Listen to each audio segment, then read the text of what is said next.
Hello, board members. How we doing this? Fine, fine. Immersive, aka no face cam horror stream Saturday.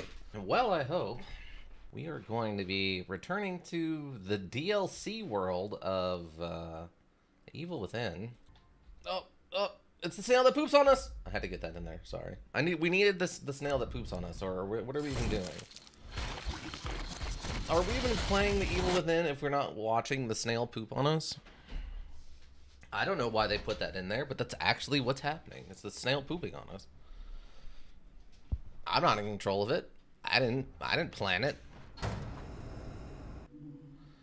Loading profile data, huh? It'd be absolutely insane. It was just like, yep, we don't find anything. Starting a new profile. I would rage quit. I would rage quit this module. All right, the consequences. Peeking around corners with the flashlight is something. The evil within, the consequence. I guess it's the consequence, not quinces, but yes, new, please. So that the mark in the center is barely visible. I don't think I need to. Oh my god. There's no way. Is it actually that dark for you? Wait. I'm seeing a preview. I'm looking at the preview.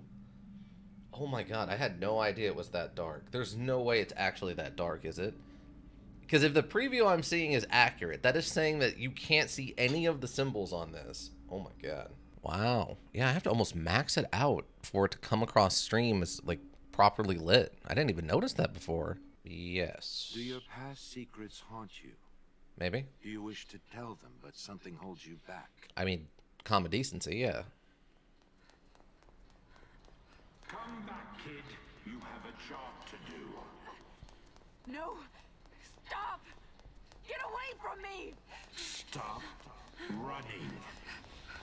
Yeah, at the end of this, we were chased by a shadow version of our boss. We've kind of been, yeah, a little roughed up, as you can tell. Over? I'm back? Are you? Don't assume that. That's one of my least favorite things about the whole, like, dream within a dream thing. Is that you never know when you're actually awake. It's like, I don't know about that. I mean, I've had realistic dreams, don't get me wrong. Also, if we were in the hospital like this being treated for our wounds, we would not be in a bunch of our dirty clothes and stuff. We would 100% be in a hospital gown and our clothes would probably be destroyed. No.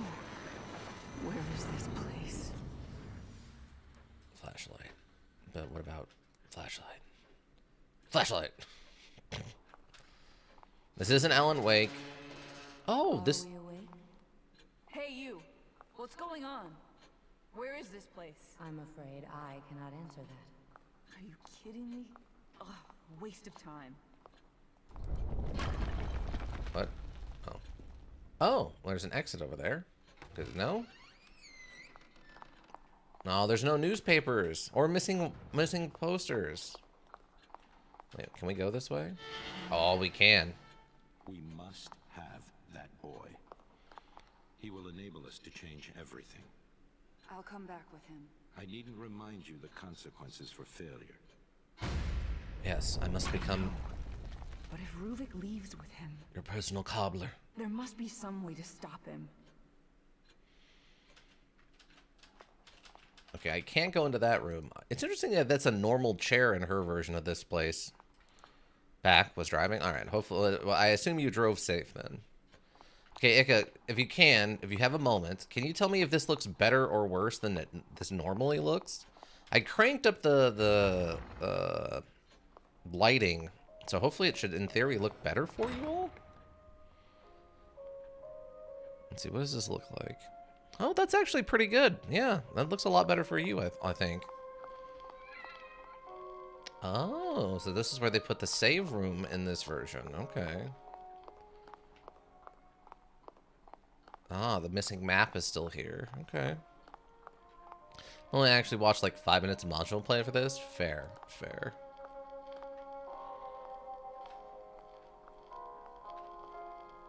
That is a very evil looking cat. Was on audio vast majority of the time. That's fair. That's fair. Well, hopefully work's going well for you. Oh. Oh no, it ate the cat. Well, I mean, probably not good for us. I don't know if it's good or bad, actually. Or AFK and doing something in the background. Also fair. Also fair. I make excellent background noises. Society is wounded. People are suffering. Hopeless. Just as you were. Before we saved you. Mobius can now do the same for everyone. And all they have to do is give up all their personal freedom. Designed to connect everyone's subconscious. And whoever is at the center has the power to influence them. There couldn't be a better tool to change the world, to lead. Society Background words, yeah. And Mobius will be just that, ushering in the next step of humanity.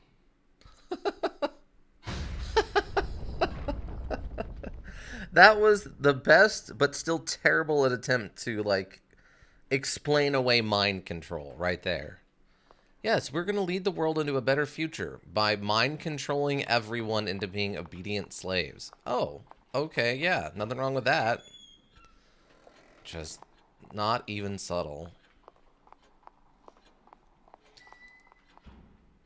Hello?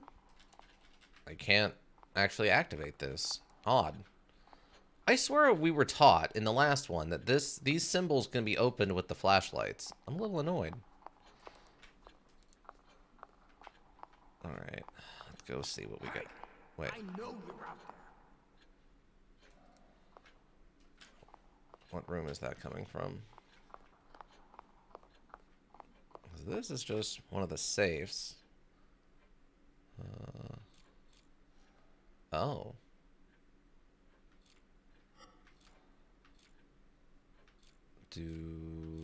I don't know what the number for this is. Maybe I gotta go talk to the guy and he'll tell me what the number is.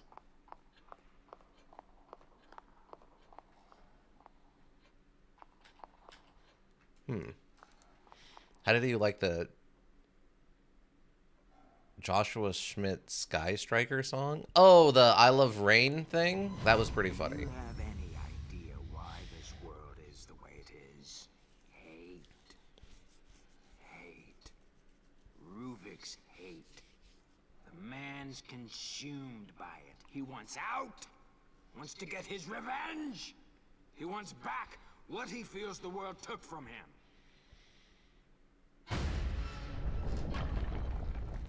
Who's that? How does he know about Ruvik? I mean, he's part of the group consciousness. Despite our powerful benefactors, with this much collateral damage, it's only a matter of time before people start to take notice. KCPD has been dropping by. A female officer. I don't remember her name. Regardless, the police are not something I should be involved with.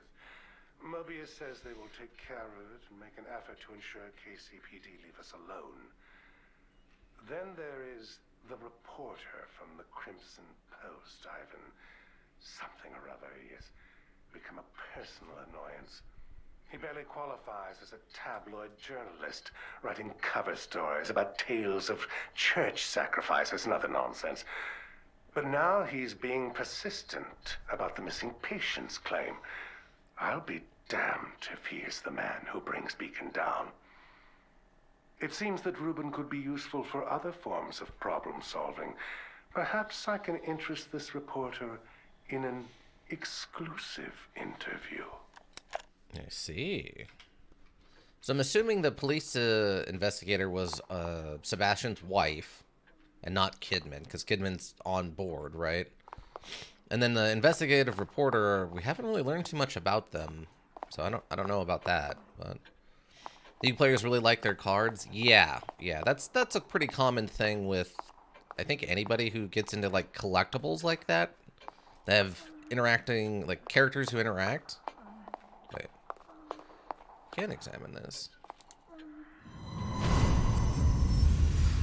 Oh, it's Leslie. Leslie!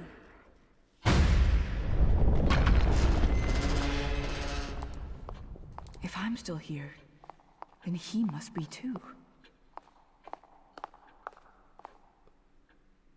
Okay, so 362? 362, I'm guessing, is the number for this safe. Seems like the correct, or the simple answer. Also, the archetype has its own manga. Really? What, I can't remember what the archetype was. I remember it was like a series of cards. 362. Huh.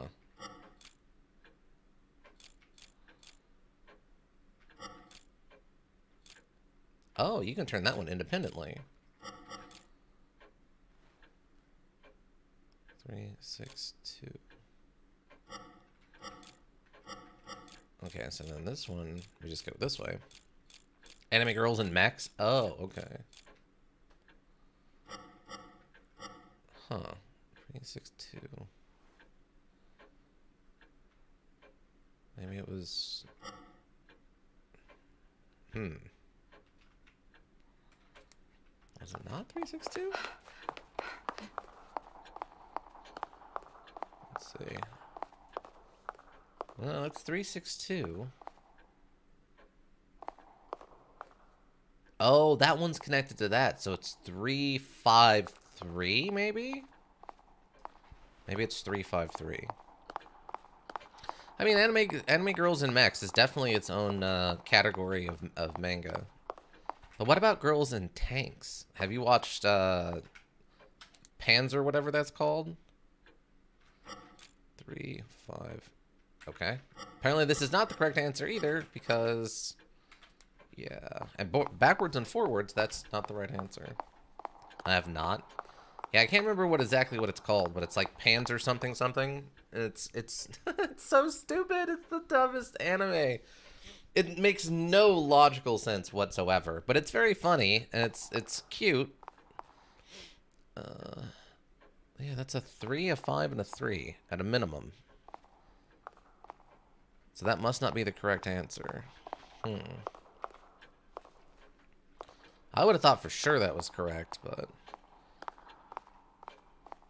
Yeah, it's a really interesting world that they build, but since there's only like one season and a movie, you don't really get that deep into the world.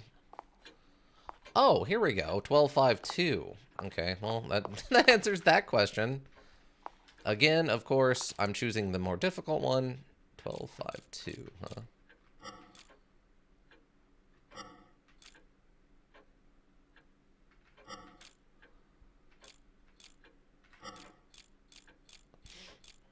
Yeah, it's a fun anime. It's just very silly. And the world that it builds is interesting, but also incredibly silly. For those who are wondering, it's like... I think it's literally called, like, Girls Panzer or something like that. And basically in this universe, they use various World War II era tanks to do, like, combat scrimmages. As like a competition, like a sports competition, basically. And most of it takes place on gigantic, like city-sized or like small town-sized aircraft carriers. So the aircraft carriers will meet up and then battle each other in a designated part of one of the towns to replicate like a World War II area combat in a more realistic way. It's incredibly silly, but it's fun to watch. Too bad they dragged you into this. But either way, you're mine. To do with as I please.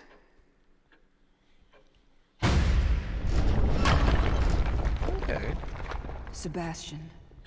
He must be somewhere else right now. Makes Damn it, sense. he doesn't have anything to do with this. I'm still really confused by how did we get put into the machine in the first place? If Rubik's brain was inside the machine, then he couldn't have attacked us when we got to the Institute. That implies someone else attacked us and put us inside of the Institute. Something's pulling me back. You should find this useful. Oh, hello. startling me and stuff. Find what useful? Are you giving me something? What do you mean? Find what useful? Nothing? Alright. Maybe she meant the door in general. Oh, it is super dark in here. While it is theoretically possible for a host to overwrite themselves on a user, the odds of compatibility are astronomical. But the boy, Leslie, you're saying he's a compatible subject. Yes, and based on Rubin's notes, the stem should be able to run with Leslie as its source. I need you to do tests. Determine what must be done to make him the blank slate we need. They knew what Leslie was capable of. Duh. Damn it, why would they hide that from me? They didn't. They flat out said that he is the key. They knew he was special. We're definitely doing the idiot pro tag on this one, team, where they're told the blatant thing and then they don't realize the blatant thing is the actual thing. It wasn't blatant enough for the blatant club, I guess. Like, what are you talking about? Wait, they said he was special. He's actually special? What? Like, yeah, duh. Oh, we're back here. Part of the underground Mobius base. We had a STEM terminal here, on the lowest floor. What? You did? How is that possible if you don't have a brain for it? If Leslie's in here with me, he's probably headed there. And that may be my way out of here. Wait, why would you think he would head towards the STEM machine? That is hyper flawed logic. Leslie's probably headed towards the machine that we want to take his brain out and put him into and use as like a key component. Like, what? No. The logic there would be he's probably running away from that device if he knows what it is. So I should head up into the, like, top floor.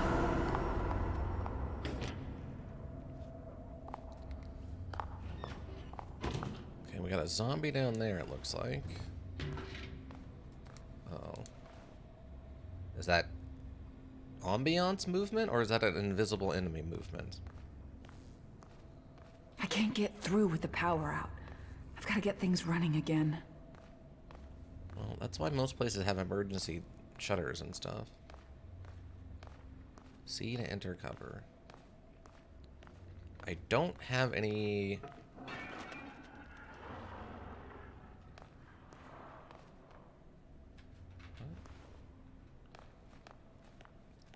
That is an incredibly interesting way to try to do this. I don't know how I like that little waddle walk she does.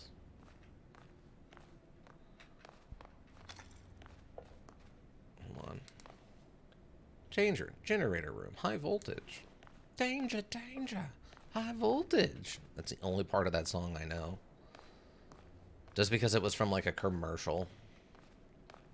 I know it's a real song, don't get me wrong. I don't know the rest of the song.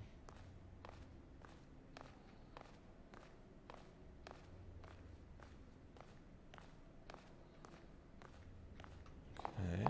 Not seeing any enemies or anything right this second. Curious where that zombie ran off to. Or infected or whatever. Oh, there they are. Shit! That's... No!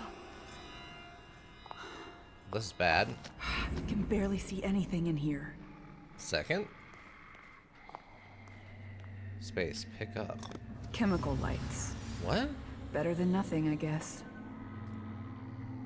So I can... Oh, that is... Oh, that's really interesting. I don't seem to have a limited number of these, so that's good. That's a very interesting thing they've chosen to do here. I actually like this. This isn't the worst. These are very odd-looking chemical lights. since they have like a battery handle on the bottom of them, and that's not anything, but outside of that, the rest of it seems fine.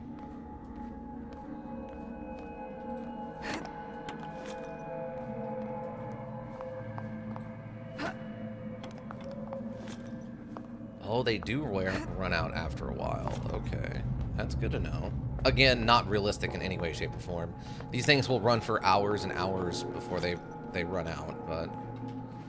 Oh, we have events to go into? Interesting. Oh, that's nice. You actually will underhand stuff if you aim kind of low. That's a nifty choice.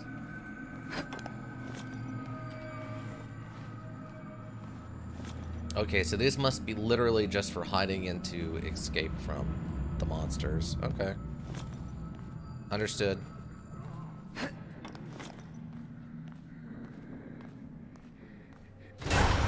Oh, what? No, no, no. None of that. None of that. Get away from me. Unbelievable.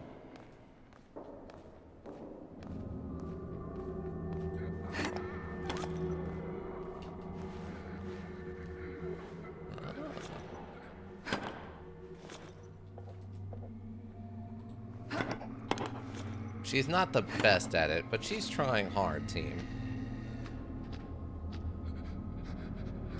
There's definitely some enemies or something out here.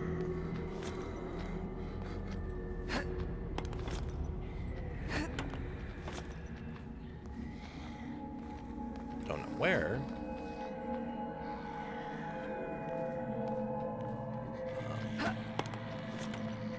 Okay, so they aren't attracted to that.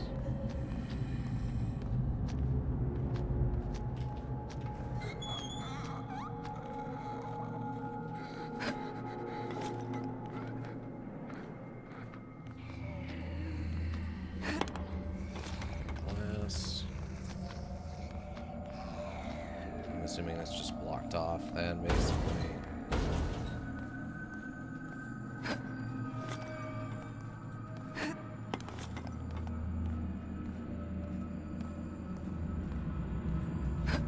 I guess because they're plastic, they don't make a lot of noise when they hit the ground. So they don't act as a sound. That Sky Scratcher Architect is coming to the U module I play, and I've been thinking about playing them. It's funny, YouTube recommended me that song. There must be a way to get the power back on. Yeah, it's weird how that happens sometimes. When you'll be thinking about something, and then something will recommend it, even though you didn't even say it out loud, you were only thinking it. I had that happen to me one time with, and this is completely insane, but with ponchos, like wrestler masks / ponchos. I was at the state fair years ago, and I saw a place selling like authentic Mexican style ponchos and like luchador masks. And I'm like, huh, that would be kind of cool. I didn't think about it again. Like a week later, I'm going through my phone on like Facebook at the time, I think. And one of the ads is for luchador masks and ponchos. Something I only thought about, have never, ever, ever even attempted to Google or like search for on my phone or something. I was like, is it just crazy coincidence because the state fair, so people in this region are just looking up luchador masks and ponchos, or did it read my brain? I don't understand. I hear monsters. Auxiliary power has been activated. That's not how auxiliary power should Floor work. security is now rebooting. Auxiliary power should kick on its own. What is going on over here? I guess it's just a death pit. Alright. Yeah, I didn't Google anything either. Just was looking at the archetype only on one website. Yeah. Yeah. It's weird how that works out. Google's making my reading machines. I think that's actually technically true. I don't know how much, like, technically I think they are working on that, just not in the direct way that we're referencing. I know I've seen clips where people are starting to be able to play chess using just their brain, like just their thought patterns. Well, this wasn't here before. I will take the weapon though, thank you. Ah, this one body that was I left over here is gone now. Oh wait, maybe it's the, oh no, it's right here. It's right here. I had it in the wrong spot. Can play Civ while paralyzed? Probably, honestly, yeah.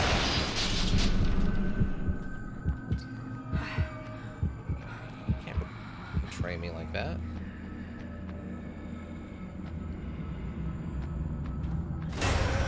Oh, what? How? You jerks. She's already out of stamina? I barely ran anywhere.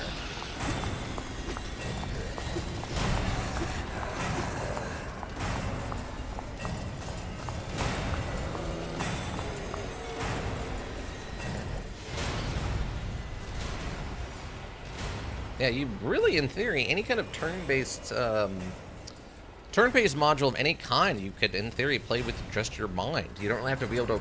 You don't need the high precision of, you know. Or the Neuralink guy is already doing that. Wait, which thing? The chess thing? Yeah, that's what I mean. Like that's a thing that people are working on, is reading your mind. I mean, in this case, it's not for selling things, but it'll get there eventually. Oh, Civ. They're already doing that with Civ. Oh, okay. So Neuralink already has a guy playing Civ with his mind. Yeah, no, that makes perfect sense to me. Anything that's turn-based, I could see you 100% being able to play right now with just your brain. I could see in the future, I mean, in theory, if it got precise enough, there's no reason you couldn't play anything with it. Like, imagine playing Call of Duty with just your own brain. That would be real wild, but I don't think the precision's there just yet for that. Who needs a peripheral when you can just put a helmet on and literally do everything that way? Then when you do VR, you can literally just play it all with... Oh, this is not where I need to go. You can literally just play it all with just your mind. Which would be a thing. Who needs peripherals? You can just sit there with a VR helmet on and it just reads your inputs. My poor, broken, dead flashlight. It served us well.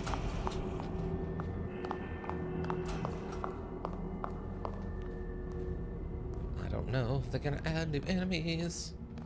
Might get some progress zombies. Oh, wait, so does this work now? It does not. Don't want to get too close to the bodies.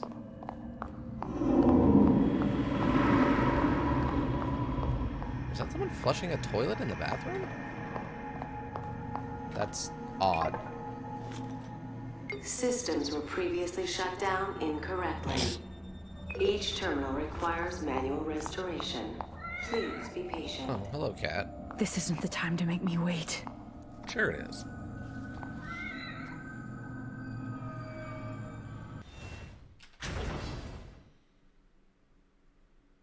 See, when we're controlling everything with just our mind, that's the epitome of what the Nintendo Wii was all about. Remember, they started that whole use your body to move the thing around, and like, that's great. No, I don't. How do I get up? Okay, there we go. Which was great, and definitely taught people a lot of lessons about their own bodies that they didn't expect to find out when they had to actually move to do things. Which I found, no one seems to really talk about that much. But Nintendo did the darn thing with the Wii. I want to be able to use my actual hands to do things. Nintendo did that, and it taught people, oh, wait, moving around to do things is actually really hard and tiring and makes my arms hurt. That's why I play, like, modules, is because I can have Lara Croft do all the jumping and running, and she never gets tired. Whereas if I'm doing all the jumping and running, I get very tired very quickly. And I think we really made a hard... Reuben was quite insane. A compromise of ethics on our part. He seemed motivated, obsessed with revenge against something never specified. We discovered what he was doing in secret. Torturing. Penchant for traps. A serial killer masquerading around as a scientist. Well, that's not wrong. But yeah, so I think, and I don't really hear too many people talk about it. At least I didn't at the time. Maybe it's more of a known thing now. But just the concept of that we now know that doing physical activity to control a module is actually tiring and requires effort, much to the chagrin of people who thought differently. Oh, it's just a music. We unlocked a new music track.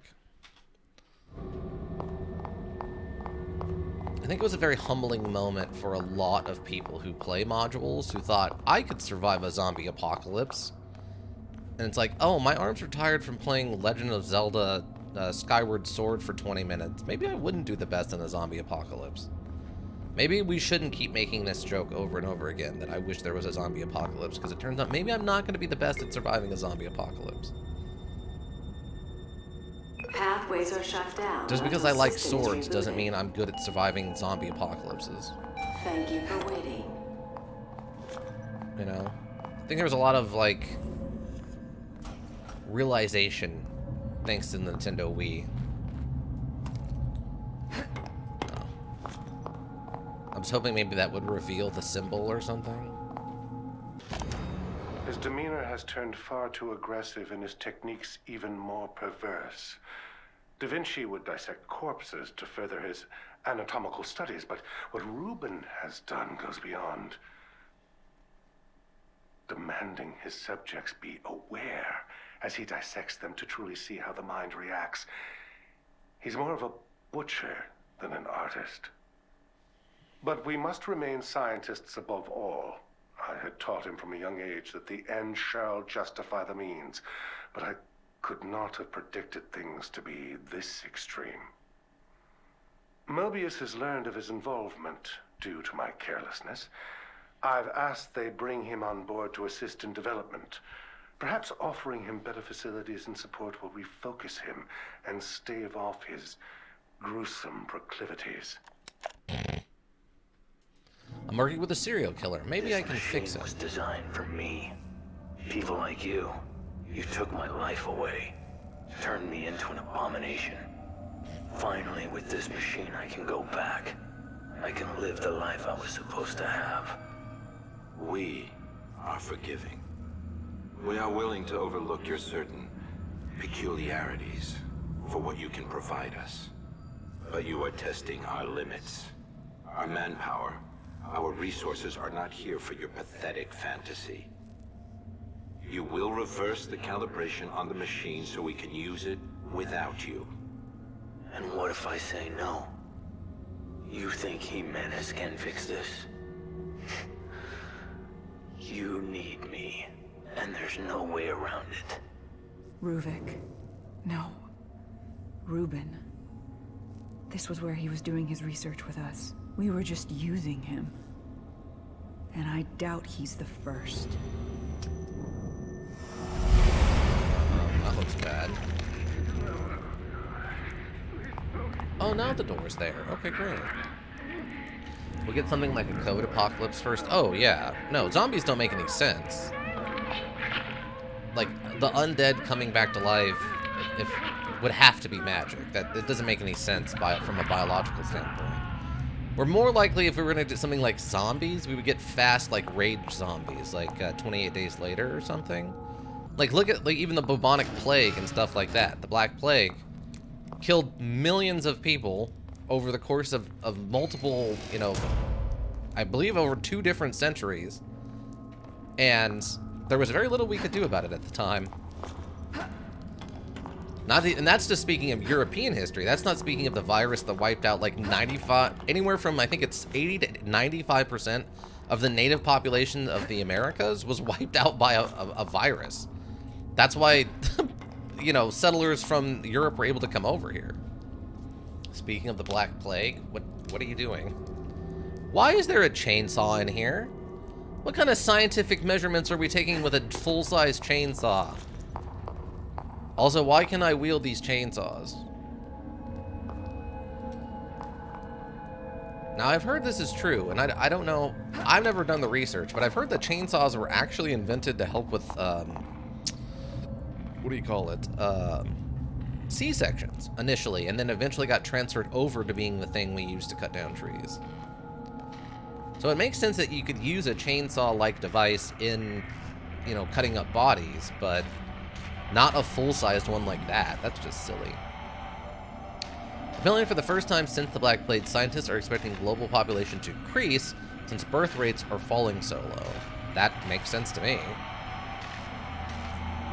Are we going to have to fight another one of these? Because we killed one, I think. Oh, it's revealing a door.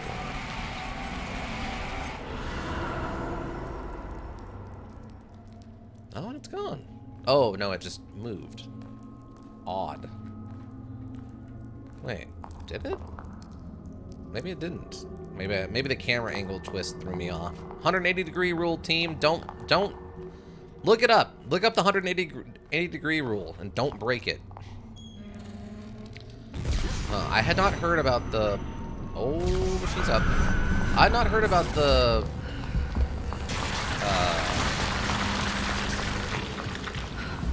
Or the population decrease thing before, but that makes some amount of sense to me. I don't know if I'm just supposed to go for this. Restoring security clearance. This may take a few moments. Oh, I don't have time for this. Time.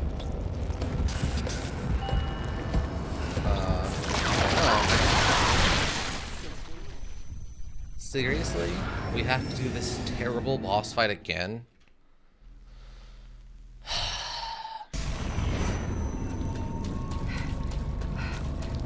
The chemical lights isn't the issue, Module. The issue here is that you have a boss I can't escape for no good reason. I don't have time for this.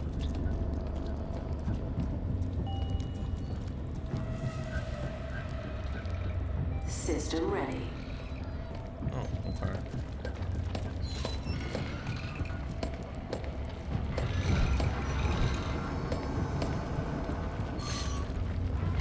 Which way are you going?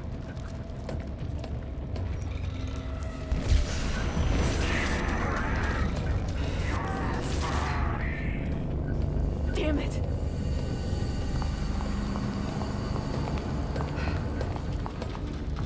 Come on. Yeah, get in there quick. Thank you.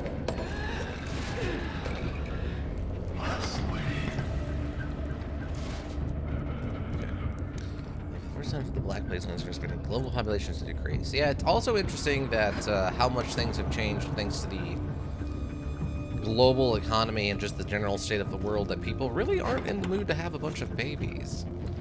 I think it makes sense that in general populations are gonna go down, because there was there's been a huge shift in the logic of baby making. The boomers, for example, or kind of the last of the generation of the we need to man the farms by having lots of kids. And we've kind of gotten away to that with the new nuclear family thing. Or, I guess, however you feel about it.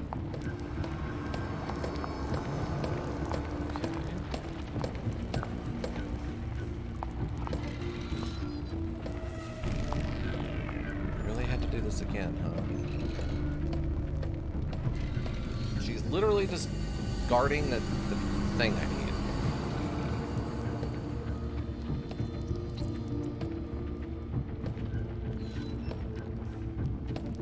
So I think the concept of this, we need 15 kids to man the farms thing, has definitely had an interesting effect on the population in general. Please enjoy this music while waiting. You've got to be kidding me.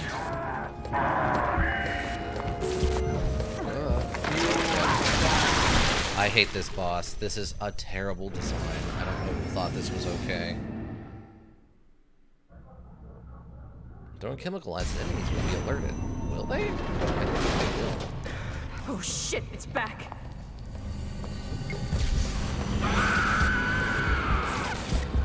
Please enjoy this music while waiting. You've got to be kidding me. See, the problem here is since when it's looking at me, I can't sprint. As soon as it sees me, I'm basically dead. This is literally the worst thing in the first DLC is this boss that we're dealing with again.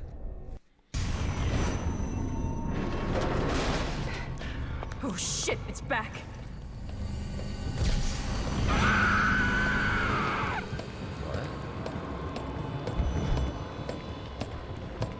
Why is it angry? It didn't... What? Alright, well, we just die again. Cool. This is a terrible boss. I don't know who thought this was a good idea.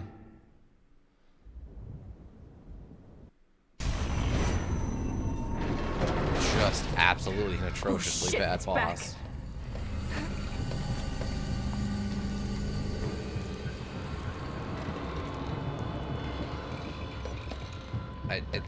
It just, everything about this boss is the worst thing about horror modules. Please enjoy this music while waiting. You've got to be kidding me. No, it didn't see me this time.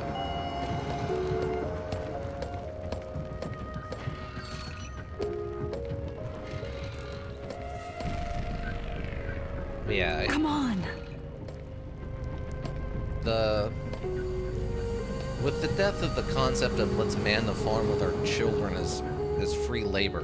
Thank you for waiting. We really been really interested seeing how this is going to shift. Guess I'm all right for now. I love everyone's complaining like, oh, the world's and the population's going down. People aren't having kids anymore. Yes. Really. I don't have a gun. Can't really do anything about this. Take that! Take that! I cast flare. I cast fairy fire. Fairy fire. Can we please recover our health, by the way? Thank you.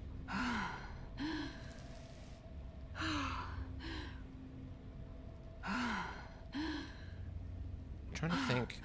What is it? Is it literally just called light? I think it actually is just called light. Light. Light. Where you just throw an orb of light that goes out like 15 feet in every direction and can stick to walls. I think it's literally just called light. Oh, we're back to this. Okay.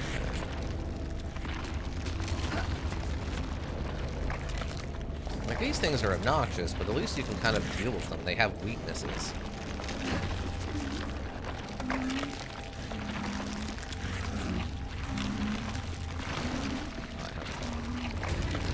You are really a wobbly guy. The cantrip? I think you just cast it on yourself for objects on you. Well, there's that one, and then there's one that you can, like, fire out a little orb of light. There's like 3 or 4 different like cantrips and spells and stuff that you can use to make light in D&D. Where am I going?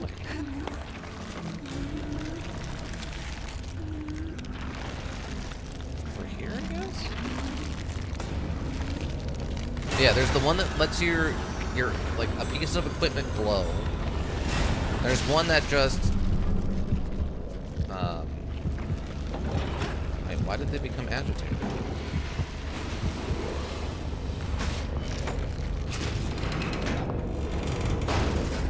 There's one that lets like an orb float around that you can like stick to stuff or something. Technically the, what is it, flame orb that Thuran was doing, one of the characters from my D&D campaign, would do technically was a little orb you could hold that gave off light and then you could throw and do fire damage with. But since this doesn't do damage, this isn't an attack, so it would have to be one of the non-combat, like non-damage spells. It's not really fairy fire since the thing you're casting it on isn't glowing. What have you done to Reuben? Show me. Keep your emotions out of this, Jimenez. Ooh, a new flashlight. He brought this upon himself. We gave him a chance. Where is he? If you really wish to know, he's in the next room. Come, see. So I like that they've explained. How do I switch? Wait, can I switch? I guess I can't switch. I love they've explained how Ruben got into the machine and how Dr. Jimenez got into the machine. I don't understand how they're going to explain that we got into the machine.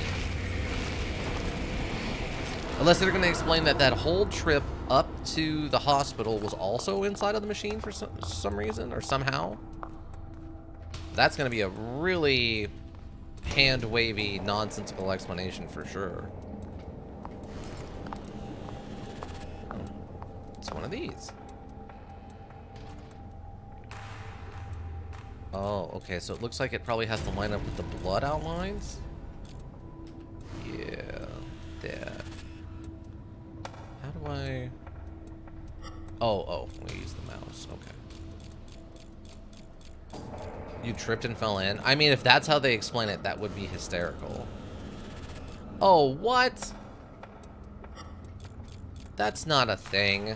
Stop with the everything's tied together nonsense.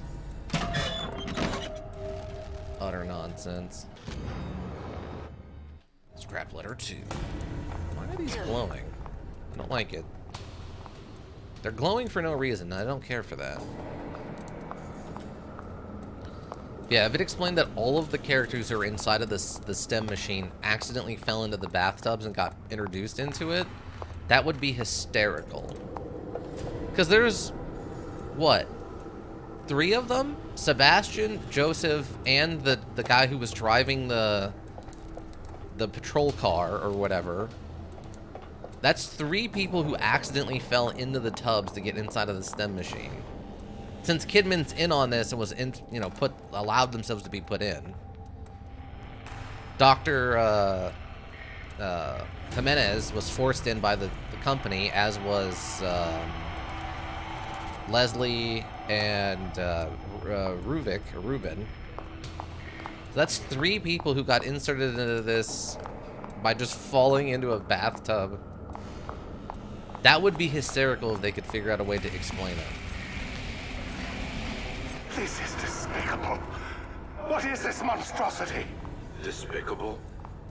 Coming from the man using his own patients to further his own research? The irony of this situation is amusing. But even you must realize what we can do with this. This means STEM will run. We can continue the experiments. And your assistance is even more necessary than before. This whole project, from the beginning, it was about deceit. No, it wasn't. It only became that way when it became convenient. The whole point of this is control. You're an idiot, Kidman. Just a babbling moron, Kidman. Oh. What is this for? There must be a safe around here? I was actively looking for a safe, but I didn't see one. But this is the clues to how to solve one of the saves, but I don't see it anywhere. Maybe it's in the next room? Oh, it's for this door. Never mind. Okay. So 3133. Can I interact with the thing? Thank you.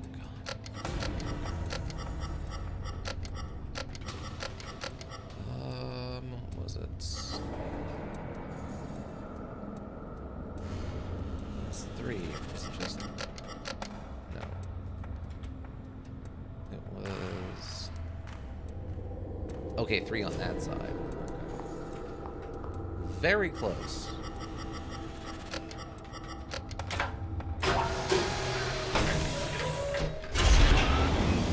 I love she's standing at an angle to the door. That was very odd. Oh. Paperwork? I saw what they have done to him, and I am appalled. To think the young boy I mentored is now this. A mass of gray matter in a glorified test tube. Could they have been planning this all along? And what have I become in all of this? They've managed to keep his mind alive by simulating an artificial body. His consciousness is being confined to a mental straitjacket, a gear in their infernal machine. They have even stricken his name and humanity, referring to him by an anagram, Ruvik. A crude joke, as if spitting on his grave. I almost felt the urge to smash the case and end it right there. But my anger was quickly replaced by scientific curiosity. Ruben's legacy will live on. I will spearhead the next step. I will create something of my own out of this tragedy. Wow, what an absolute piece of garbage. What? My assistant is in the machine instead of some poor, hopeless, like, slightly mentally ill person? But I'm willing to sacrifice dozens and dozens. One of the first STEM prototypes. It requires a physical connection from user to host. But Beacon houses a newer version with a wireless transmitter. Oh, there it is. All the user hears is a high-pitched tone, and they're connected. We've gotten word Jimenez is prepping for unauthorized usage. We would like the trial run to be on our terms, not his. That sound in the patrol car must have been when Jimenez activated it. Joseph, Sebastian, Oscar. They were all pulled in with me. The stem and Beacon. That's where it all started. There must be a way to get out of this world from there. Okay, there it is. So that's what it is. They created a wireless version, which, okay, again, mind control, that's fine. I guess then that means that at some point during the story, in the outside world, Sebastian's body was recovered and taken and plugged into the physical version of STEM? I guess? I wonder if they're going to explain that. Also, I love this right here. That when they ran all these wires, or it's implied that they ran all these wires, they didn't bother moving the body. They just put the wires on top of the dead body. Like it's like an unmovable object or something.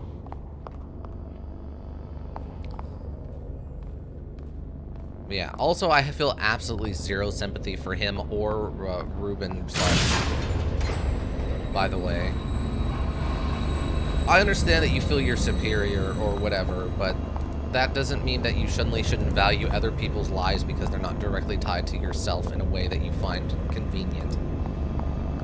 You know, it's called mild empathy. I know you're both scientists, and that means you have zero empathy whatsoever. Or in the case, I guess, of Rubens, he's a psychopath or whatever, but still.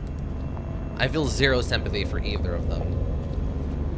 I have no problem having sympathy with people. Obviously, if you watch this, if you hang out for the live streams, you know how much sympathy I routinely have for people to the point that it's disruptive. Some but things here that are to remain in the dark.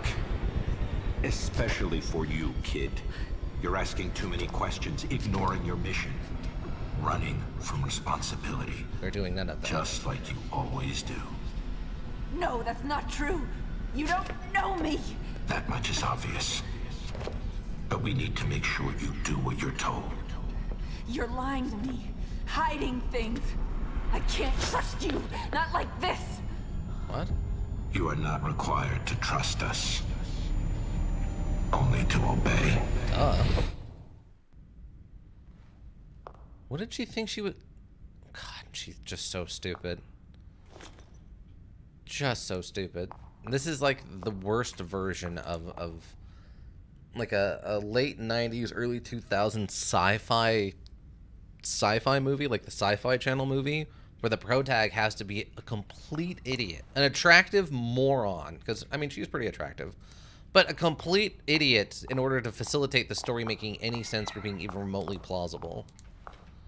I don't watch the Sci-Fi Channel anymore. I lost access to cable in like the mid-2000s, late 2000s, so I don't really watch the Sci-Fi Channel anymore, but I'm assuming they still put out really cheesy, terrible movies like this. I know they love making their weird, mutated,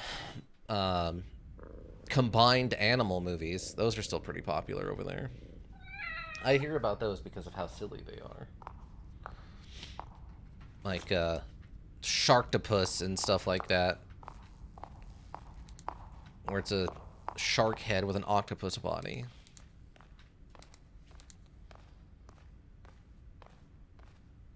I guess I have to actively use the button or the module won't let me go underneath. Oh, nice trick. See, I like that. You're seeing something when the light flickers off and comes back on and it transforms into something completely different. I'm fine with that. But our character not understanding that they're a disposable cog in a machine of evil, like, ruled by an evil master is just silly.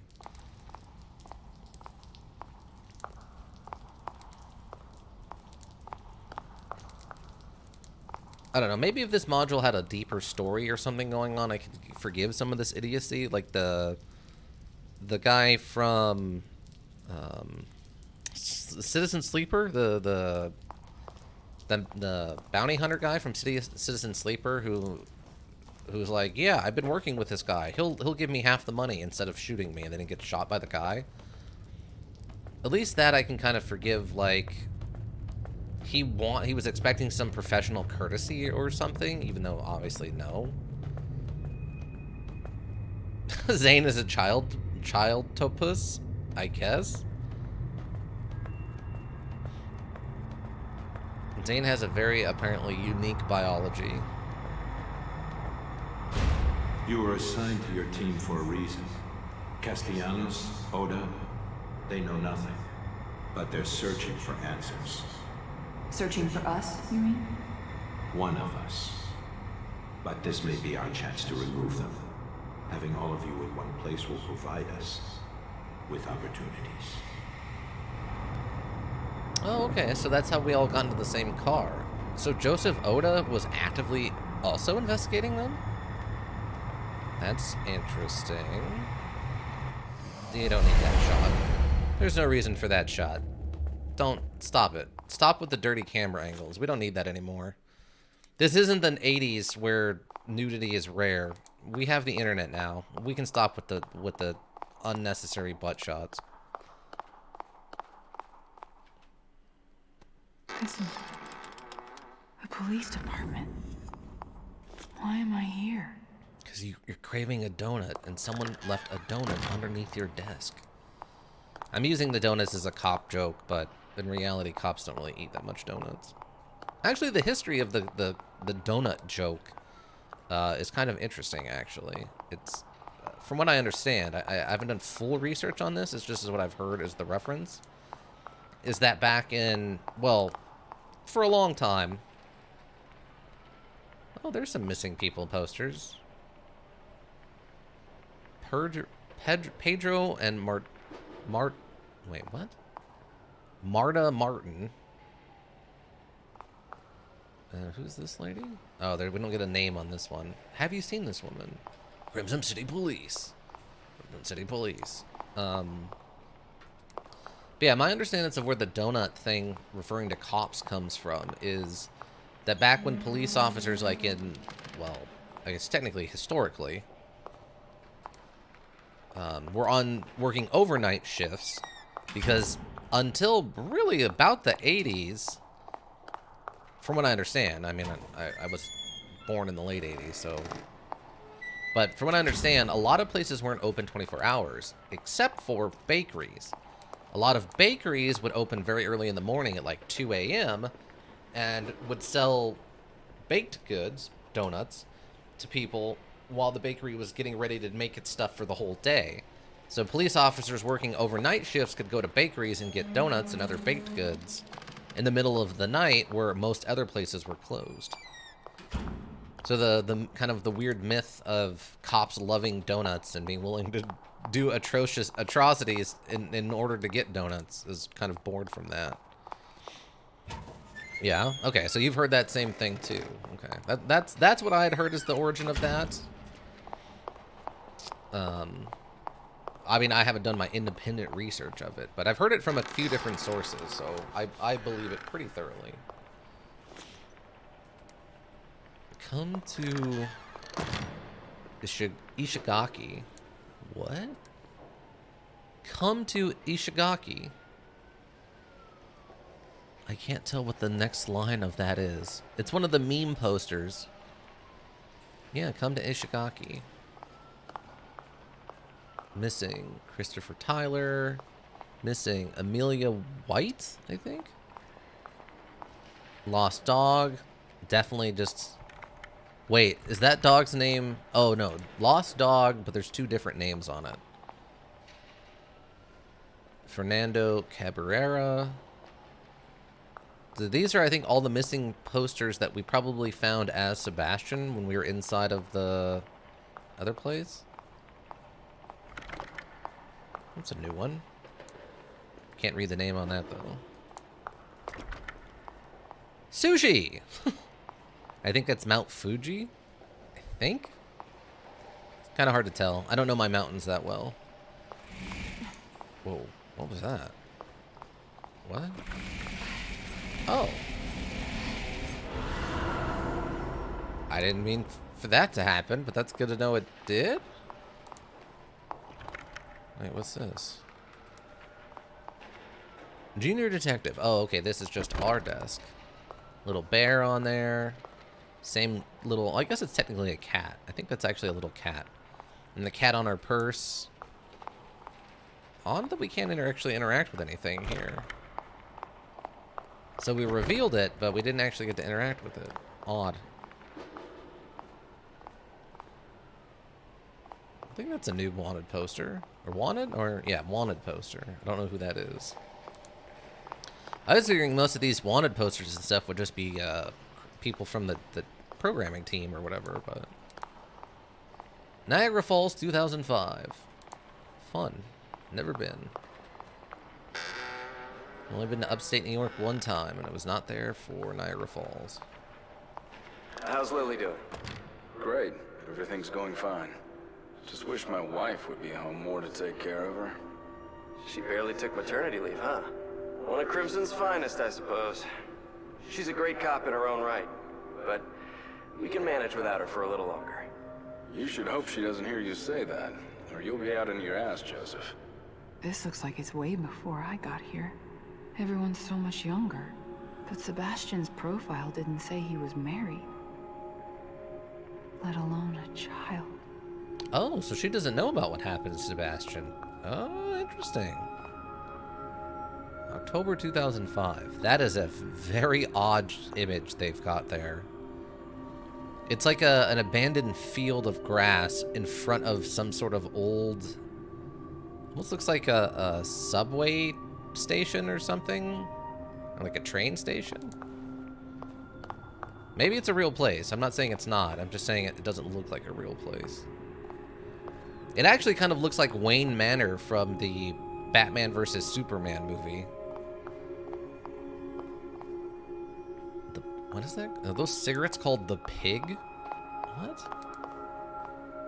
Yeah, it's a cigarette brand called The Pig. Well, that's rude. There's no call for that. As South Park taught me, tobacco use has a huge, long history in the United States. That was the weirdest episode of South Park. They straight up have a whole episode about why smoking is fine. I mean, they've gone back and apologized for bad episodes before. I don't know if they've ever apologized for that one, though. 22/8/21. Okay, so 22 to 8 to 21. 22 to 8 to 21. There we go.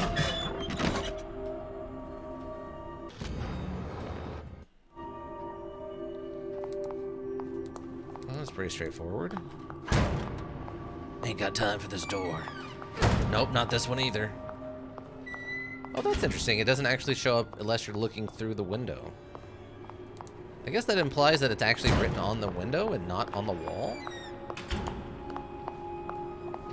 Whatever. Dream logic. I have to remember not to overthink too much of this. That isn't like our character reacting to things. Because the rest of this all takes place on dream logic.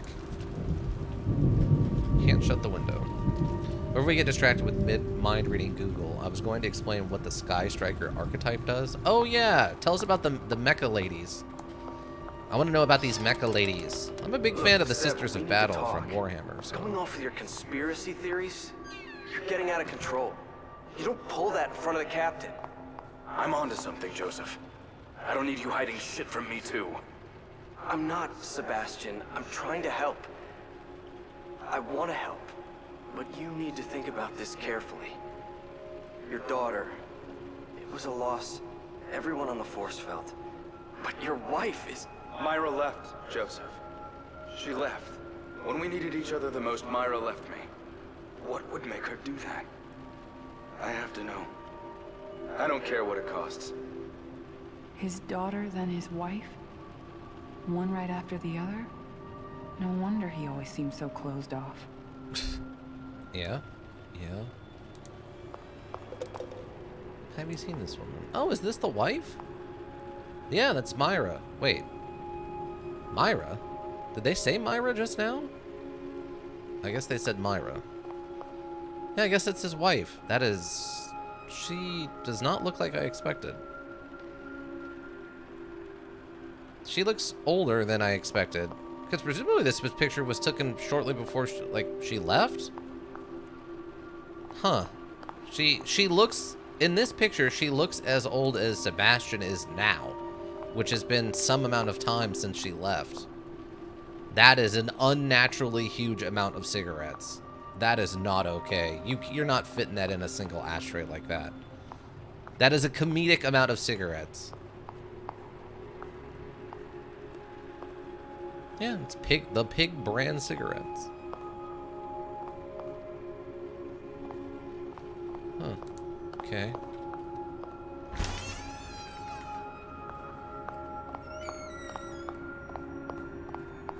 Basically, there's an archetype that's focused on having only one monster on the field at a time and then comboing off with a boatload of spells. Okay, that makes sense. It's kind of unfortunately how I used to run my Magic the Gathering deck. It didn't work out very well, though. Magic is kind of anti that, if it can help it.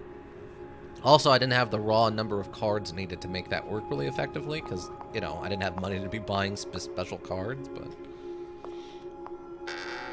It's the downside of the collectible card thing. Julie Kidman? She barely has any experience, and we don't even know anything about her. Send her out canvassing witnesses then. Let her see the streets. No, she's coming with us. I'm going to train her. She's my responsibility. Look, I know you say it's personal, and I don't like to talk about it, but we can't have your misplaced guilt leading to rookies slowing us down. Sebastian. He and Joseph weren't supposed to be involved. It shouldn't have happened like this. What? You know that's not true. You have a memory of them, your boss specifically saying it's a good thing they're in the same place at the same time. The main monster, Ace Ray, can a quick effect go into an extra deck Sky Striker, which has the effects like grabbing a Sky Striker spell from your graveyard, or sending one to the graveyard, and the spells all have bonus effects. There's 3 or more spells in graveyard. Oh, okay. So like equipping her mech with equipment to make her better. I like that. That's fun. You ended up, or Magic the Gathering ended up doing something kind of similar way after I stopped playing it. Where they came up with, I think it was crew? So I think what the term was for it. Where you basically have a large item, like say like a war wagon, and then you could use certain other cards to crew it, and then like depending on what kind of card it was, or some of the cards might have bonus to crew effects that would be applied if you applied them to a crewable object or whatever. Yeah, are doing spell moves with mech armor. Special moves with mech armor. Oh, that makes sense too. That's an interesting idea. I'm not opposed to that. I like a hero card. This is Crimson?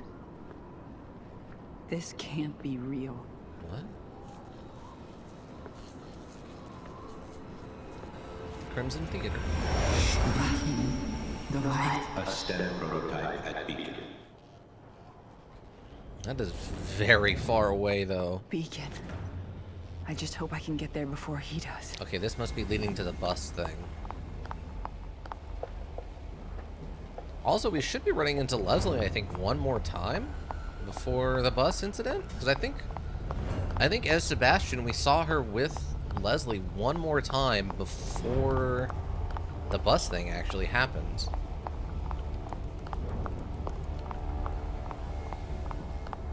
If I remember correctly, anyway.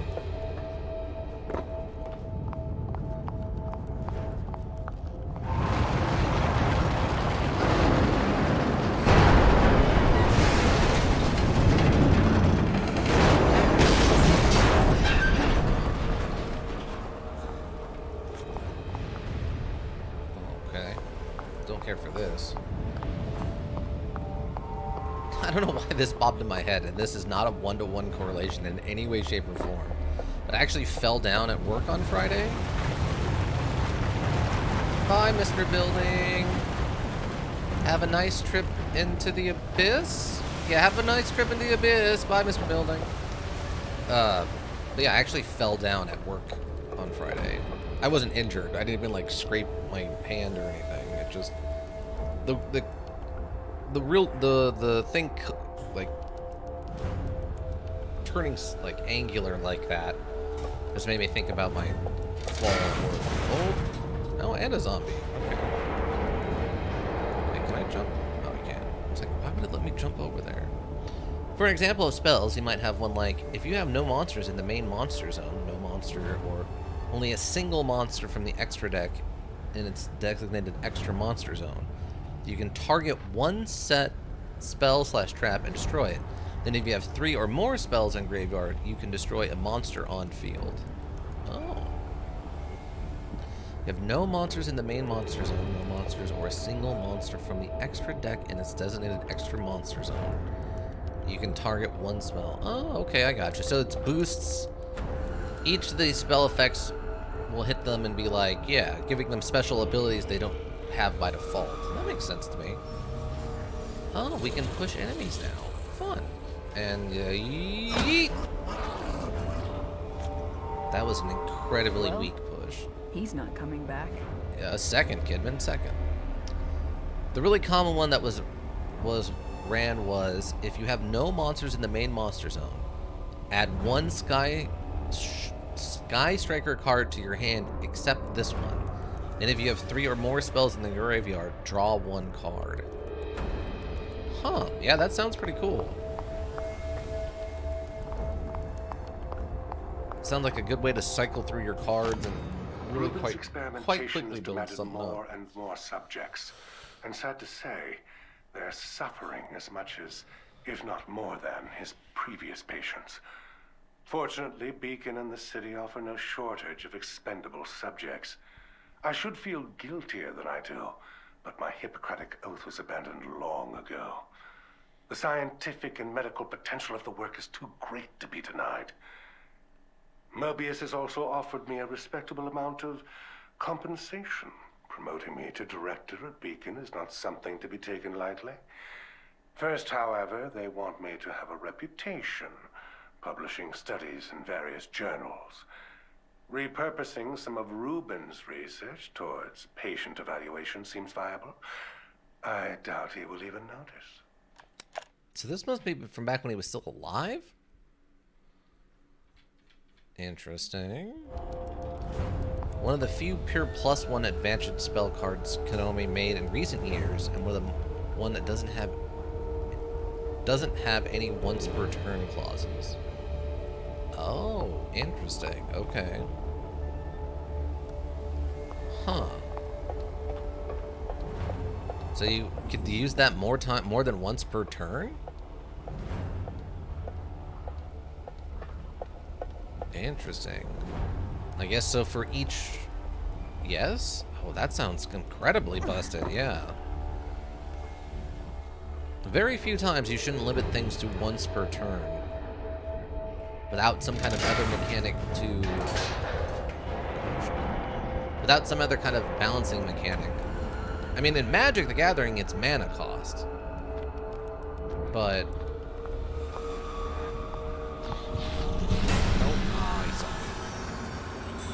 yeah, in Magic the Gathering, it's mana cost, but... you doesn't have mana. Oh, I still have my axe? I did not know this. Most new card effects from Konami are hard once per turn effects. Well, yeah, definitely. If you don't have a mana cost sort of system, you definitely have to have a different way of paying for things. You have to have that limit in there. People can't go absolutely buck wild with good cards. And chop! No reason we couldn't retrieve that axe, but sure, we'll grab the other one. Wow, that thing actually really did cover us with a lot of blood. At least for a second there.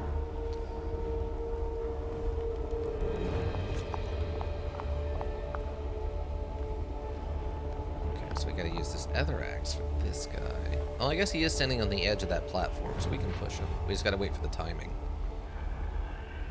And they do get sneaky with these zombies. Sometimes the zombies will 100% do like a little shimmy shake of going one way and then coming back the way they just came from way faster than they're supposed to. So let's see if we can get there safely. He's gonna shimmy shake us. I want to push him. Push.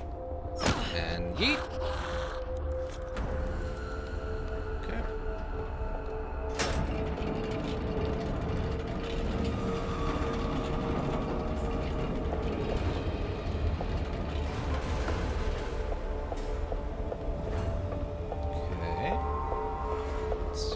Just straightforward. I don't like that noise. Oh, okay, that's fine. Nothing? Alright. Beacon is close. Can't stop now. There is no way we covered that much ground. That is completely dream logic, for sure. That is 100% dream logic. There is no way. Wait, where's the door at? Wait, am I going out one of these windows? No?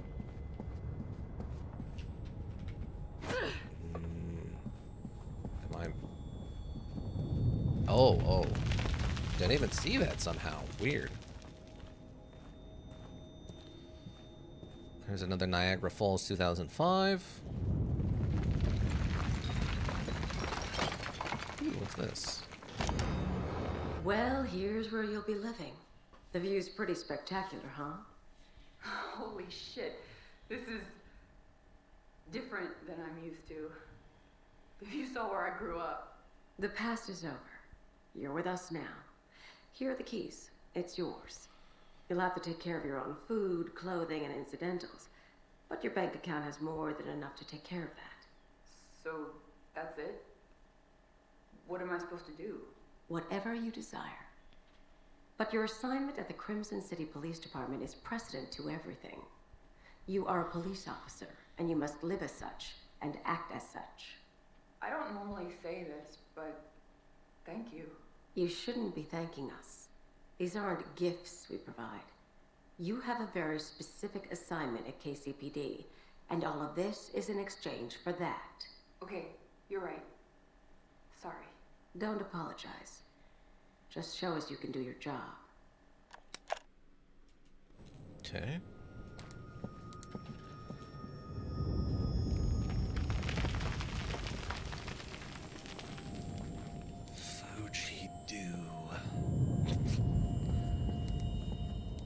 It definitely sounds like something an evil monster would like gurgle as it chases someone through, or like sneaks upon someone right before they attack them. You know, the lady in like the almost not there outfit is sneaking through the waist-high water, and just in the background you hear Fuji-do, and then the monster comes out and tries to bite her.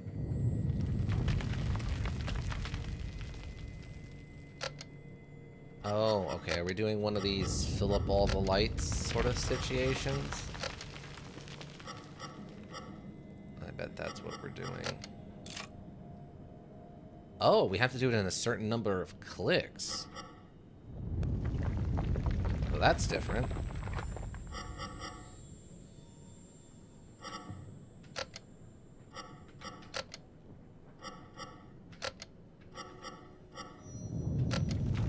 Well, that didn't work like I was hoping it would.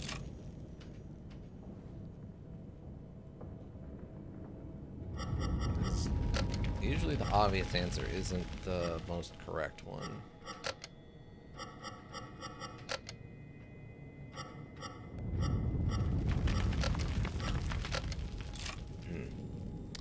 The only other one card plus pure card advantage spell cards I can think of is one's called Sekka's Light, which has the same effect of Pot of Greed to draw 2 cards, but has the downside that you can't use spells for the rest of the whole duel. Then there's the other 2 pot cards. One lets you draw 2 cards, but you have to banish 10 cards from the top of your deck face down as cost. The other does basically the same, but with your extra deck, and you can't draw cards via card effects for the rest of the turn. Wow, okay. So, I mean, is Sekka's Light then really just a pure +1, or something you can't use? Because, I mean, it technically has the downside, right? Or am I misunderstanding what you mean by a pure +1? What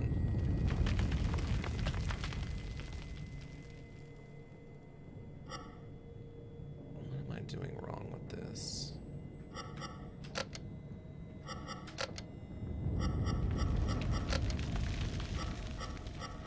I have to remember this doesn't affect diagonals.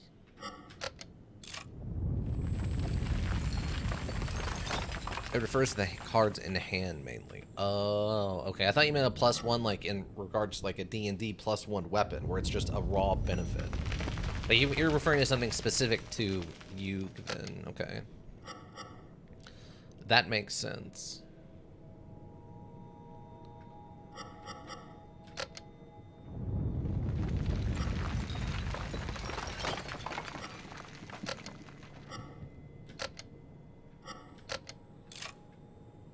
Oh, is the timer on the bottom? Oh, okay, yeah. Yeah, we have 5 attempts at this. So you have 5 cards in hand. One is Sekka's Light. You activate Sekka's Light and get it, send it to graveyard. You have 4 cards. Then draw 2, and now you have 6 cards instead of 5 cards. Oh, I gotcha. Okay, so it's just referring to kind of the effect it has. Oh. I was thinking in D&D terms of like a +1 card as in it's just a sword +1 is just a raw better sword. But you mean +1 as in its boost is giving you an additional 1. Okay, I gotcha.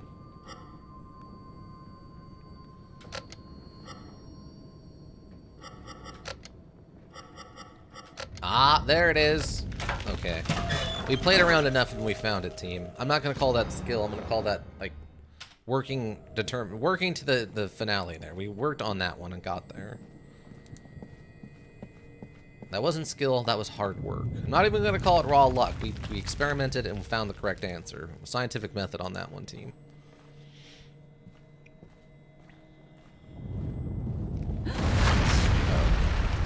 Activating a boss mode. I can feel it.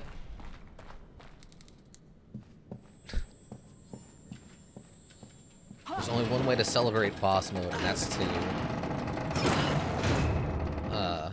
have a strobe, a rave. Also, that's going to send everyone into some sort of shock. Please, I apologize in advance. You said I shouldn't be, but I am thankful. I don't know what would have happened to me if you hadn't brought me in. I mean, yeah, kind of. The mark. Looks like it might be my only way out. This fragment is found in offices made of marble and appears to be ornamental. Okay, I mean, that makes sense to me. Oh, that is very dark in here. Okay. Okay, so we can hide in these. That implies monsters are going to start showing up. There you are.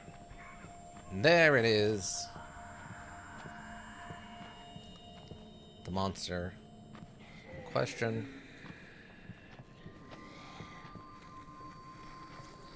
I don't know if it's just going to turn around and come back, or... Yeah, alright. I'm guessing there's probably something inside of this room it came out of. Usually a good safe place to hide stuff is inside of the monster closet. What? How did you see me? I disagree with this ruling, module.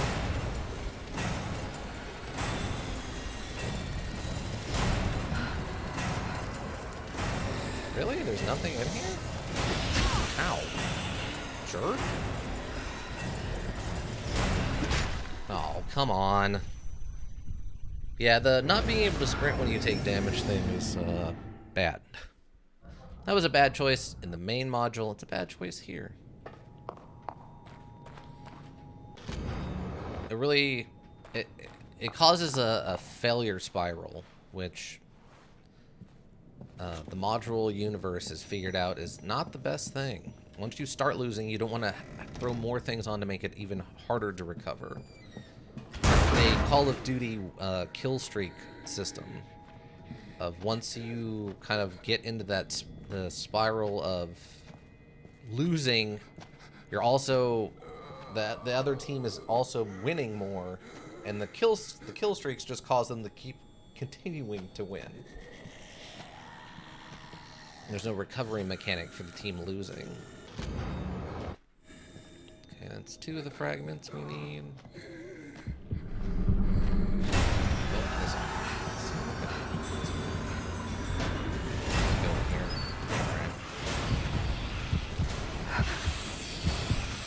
I mean, some people call it catch-up mechanics, and that can definitely be a thing.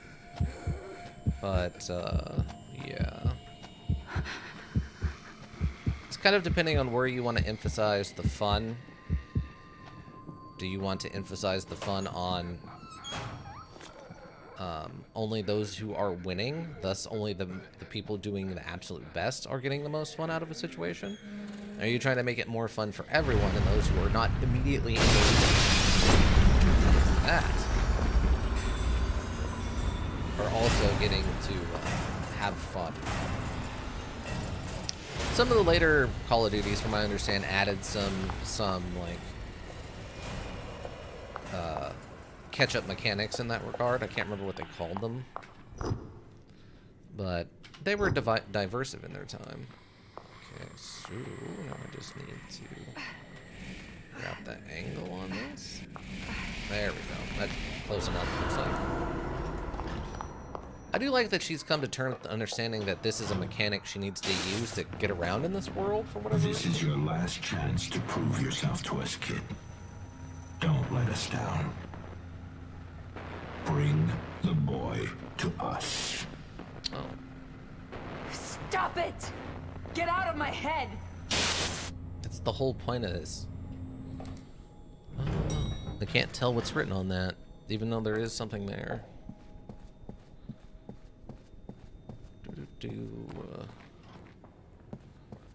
Oh, we're back outside. Fair enough. Piano. The odd art continues. I'm assuming that's from Ruvik. Assuming Ruvik was a big fan of the odd art. Like, that was, I'm pretty sure, in his house. Hello, cat. Let's save.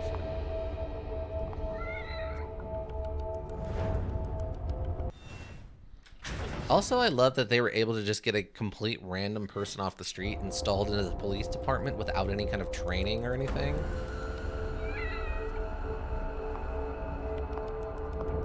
There's a lot of paperwork and just mundane stuff that has to be done as a police officer that you can't just walk into a police station and be like, yep, I'm a cop now, and just know how to do. Or it would look very odd that if a detective came in and didn't understand the basis of, like, filling out paperwork, how odd that would be. Sebastian. And Joseph, too. I dragged you into this. What have I done? Wow, Sebastian just handling it, huh? I mean, I did hit his pistol pretty upgraded there, so it makes sense that that would do some work. Is this something? Wasn't sure if that was something I could interact with or not. I can't go this way. Is this the way I'm meant to go? I mean, it's saving, so presumably?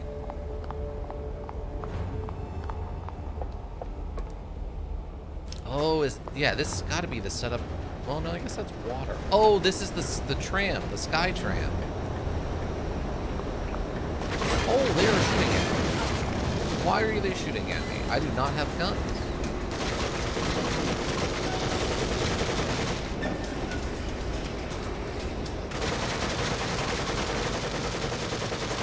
Okay, that gun is now out of bullets.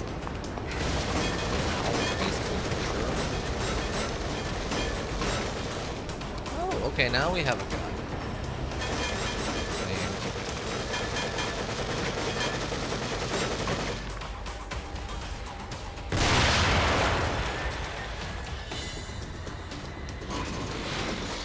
Classic model 1911.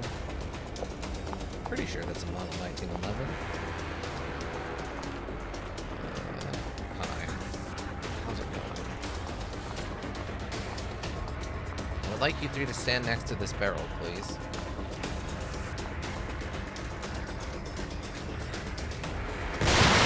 Thank you.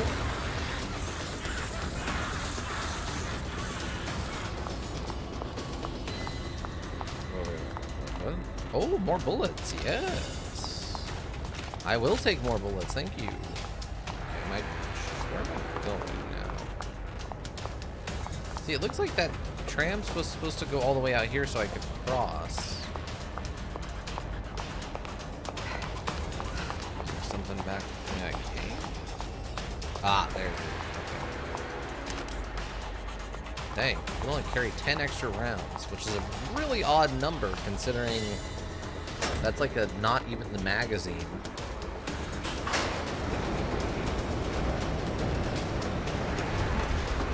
The magazine of this weapon can hold 7 traditionally. So it's kind of strange. I was hoping that would... Oh, there it is. But yeah, the magazine in this weapon can traditionally hold 7. So I think it would make more sense if this gun held like 14 as backup by default. Oh, you are hustling. That was a very odd kick you threw. Okay.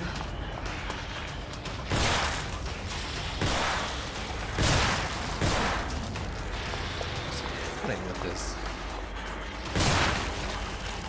Thank you.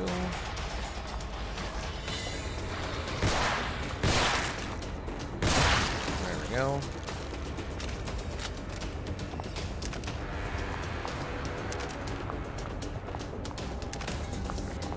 That's most of our ammo back. Huh.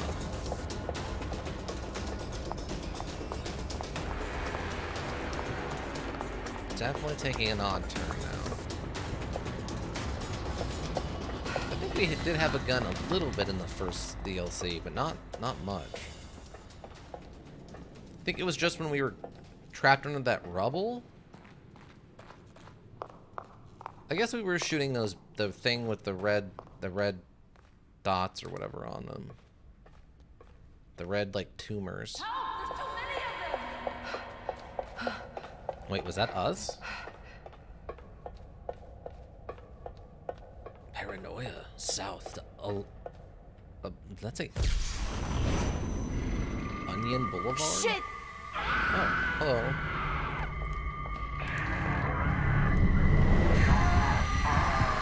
We fought one of these before, and the gun did okay on it, but I don't know if that's the objective here.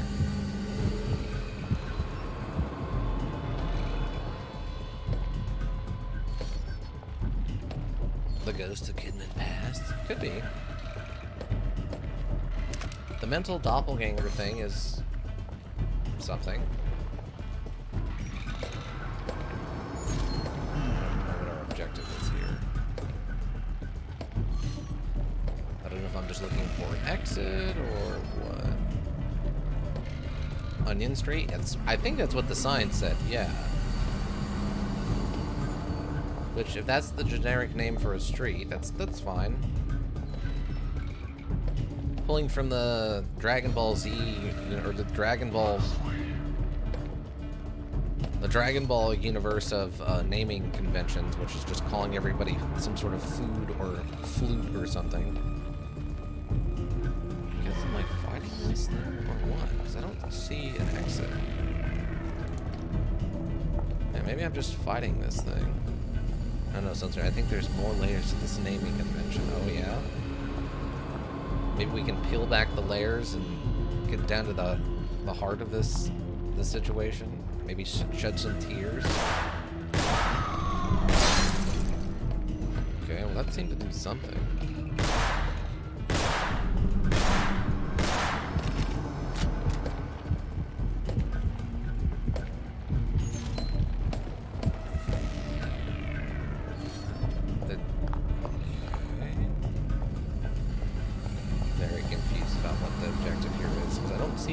Exits or anything. Something so powerful to make you cry. Yes, exactly. Right? Right. And much like ogres, onions would, you know, they take a lot of thought. Processing. Hang out with donkeys a lot.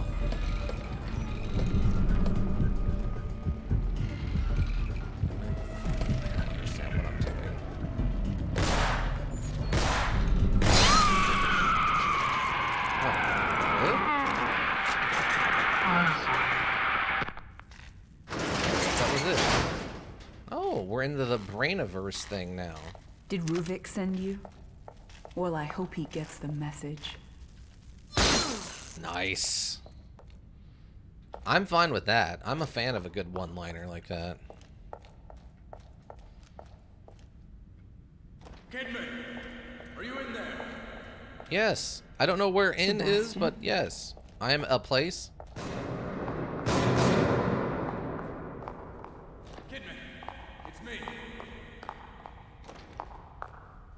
I'm coming, Sebastian. Oh, I can sprint for this.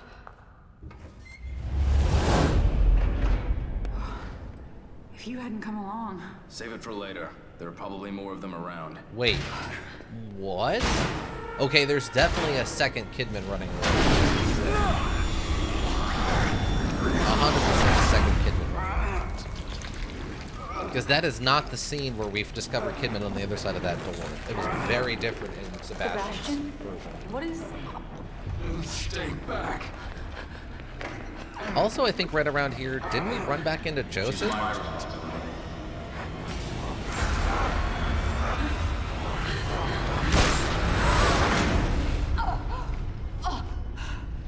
Oh, he passed out. I thought he was actually biting her. Like, that's an odd twist. I'm sorry for putting you through this. I don't want to hurt you any more than I already have.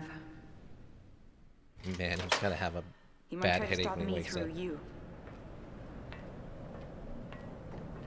Like, I remember this. Passes out. Gets locked on the other side of the door.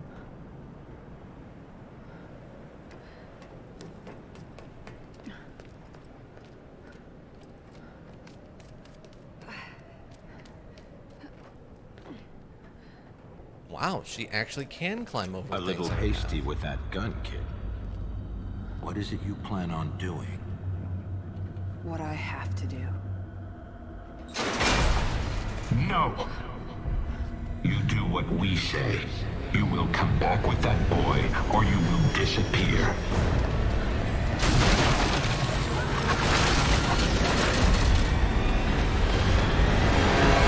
Okay, we're back to the Alan Wake moments.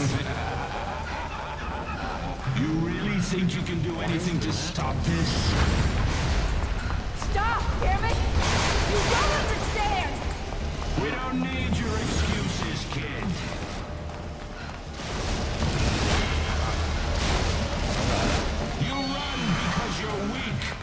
You're afraid of us.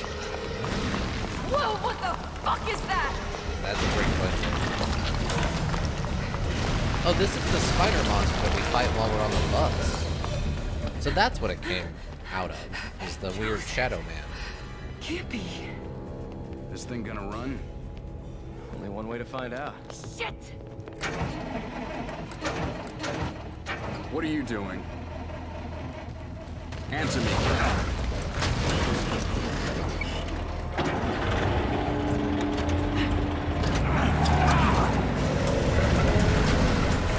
So yeah, everyone has experienced multiple versions of other characters. Fuck this place. Second, I agree. Things fall apart. Clear chapter 3, illusions. Cool.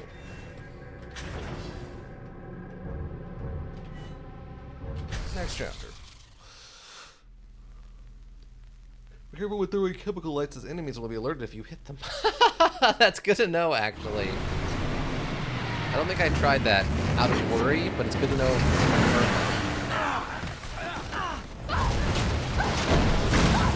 Really? You're skipping all this? They're actually skipping all this. That's messed up, yo. Can you discern between evil and good? I mean, vaguely. It's a sliding scale, though. The world is gray.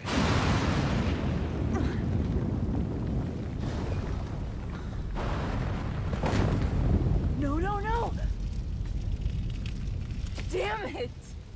Fuck! You were really bad at holding onto guns, Kidman. You gotta work on that. See, what you need to do is you need to get one of the guns that have the attachment loop at the bottom.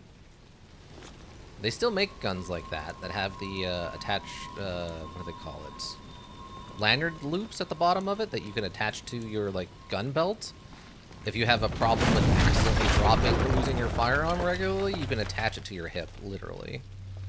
She might want to invest in one of those going forward if she isn't dead by the, you know, end of the DLC or whatever. I mean, we know canonically she doesn't die during the story because she's at the end when... I will not be kept here. And, okay.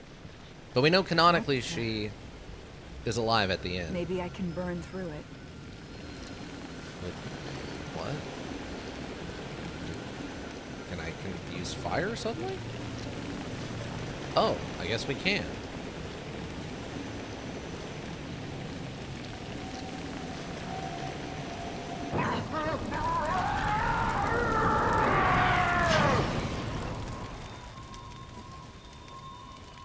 Interesting. Yeah, she should look into getting a lanyard for her gun, though. It's a real thing. Look it up. It's been used since, as far as I'm aware, at least World War I. But it could go back longer than that. Help! Help! Leslie! You idiot! Stop running from me! Or run from me harder so I can't find you.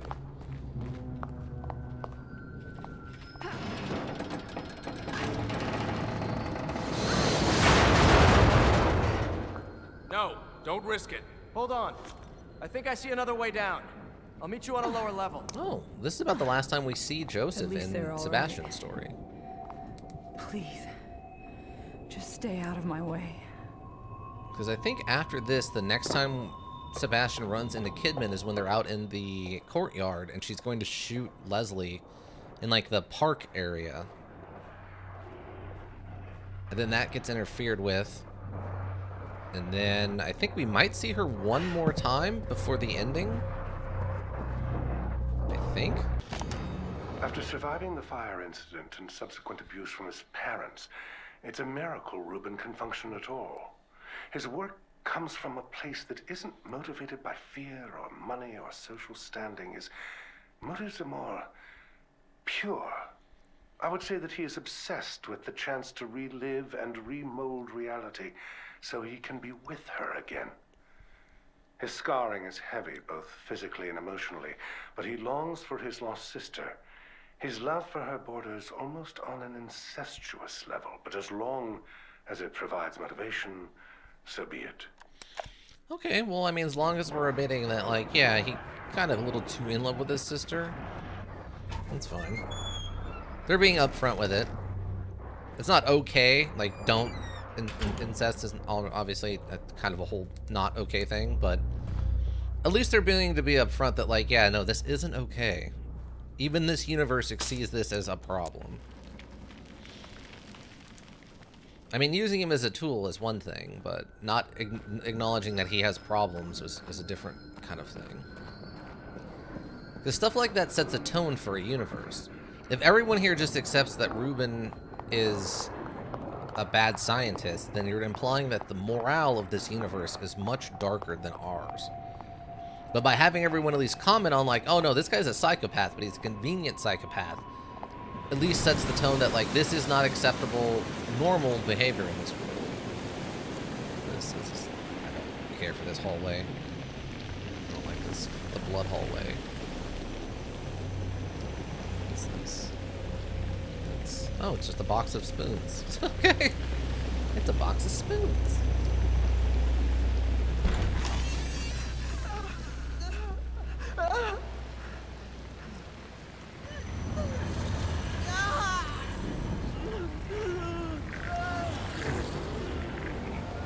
Sir.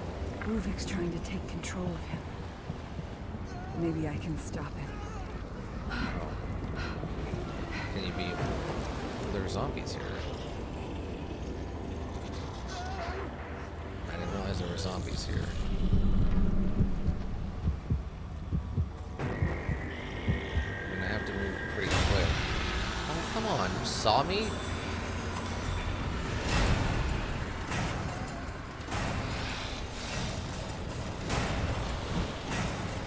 Did you, though?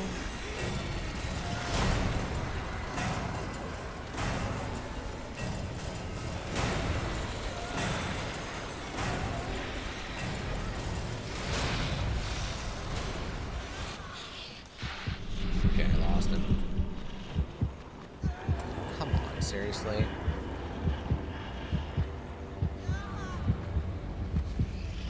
Happen to come this way, would you? And chop!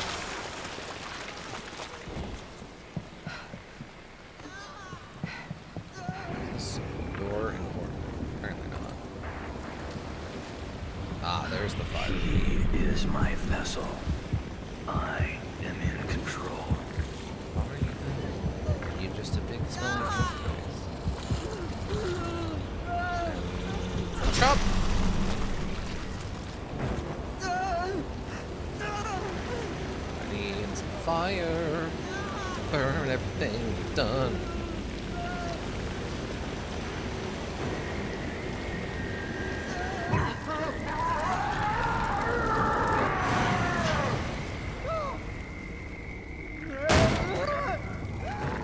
It works. Holy shit. Maybe I can stop Ruvik then. I mean, it makes sense that his fear is fire. What with the burning as a child and all that jazz. Makes sense to me, honestly. Sucks I am out of axes now. But, you know, we needed to do that so we could get to the fire and save Leslie. It was a choice. I legit didn't know if I could get through that section without chopping that guy, though, since he was kind of guarding that interact point. That POI. Leslie! Leslie, where are you? Can I push this? No. I was hoping maybe I could push it and it would be something, but the shiny handle was just weird reflectiveness, not an actual indicator of significance.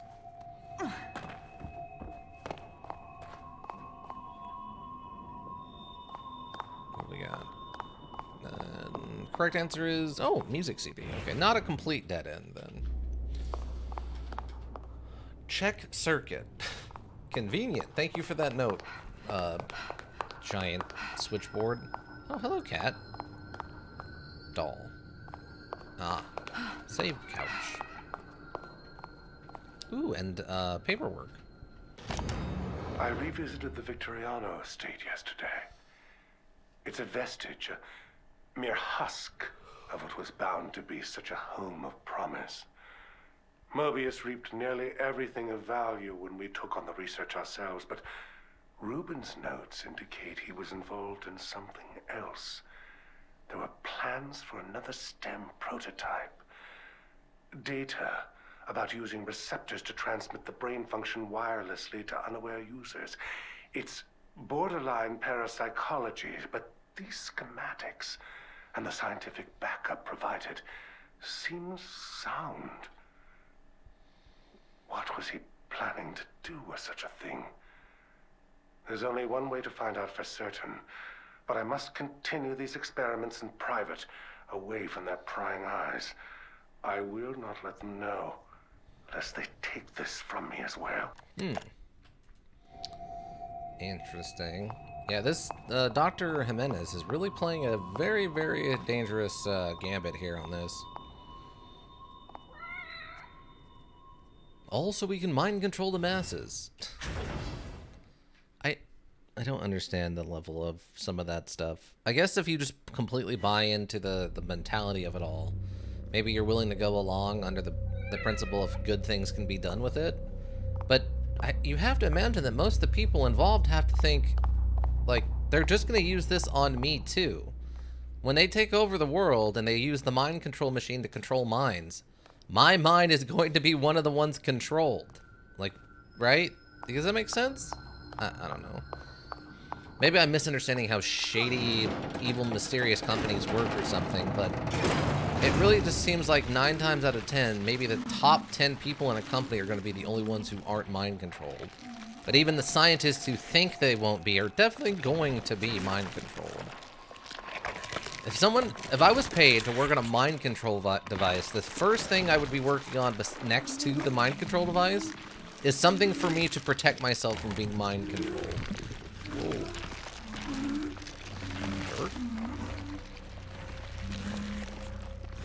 It's in the same way that, like, in Resident Evil, and this is one thing I will give them credit for doing that was, I thought, a good idea, is that, oh, welcome, Floppy Penguin Raiders. Welcome, Floppy Penguin. I'm actively waiting for an opening to leave. But Resident Evil did do a good job with that. Umbrella was working on a cure to stop the virus, too, at the same time that they were making the virus, which is good, because they're going to need a way to stop it. But unfortunately, that stuff got erased, and the rest of it didn't. But welcome, Raiders. How's everyone doing this very nice Friday, or Saturday morning, I guess, technically still. How's everyone doing? What were we up to over with the floppy penguin? The flappity floppity penguin. Ah, there's what we're looking for. Okay. I wasn't sure what our actual objective in here was. Just beat the module. It was great. What were you playing? I missed the main module. I see. Yes, I did not get the what you were playing though. Yeah. Oh, there's another bottle over here. Okay, let's see what happens if I throw it over there. That's not quite what I'm gonna have. They saw me. Well, let's go. Okay. Oh, wait, I got away. Oh, now I'm dead. Son of a gun.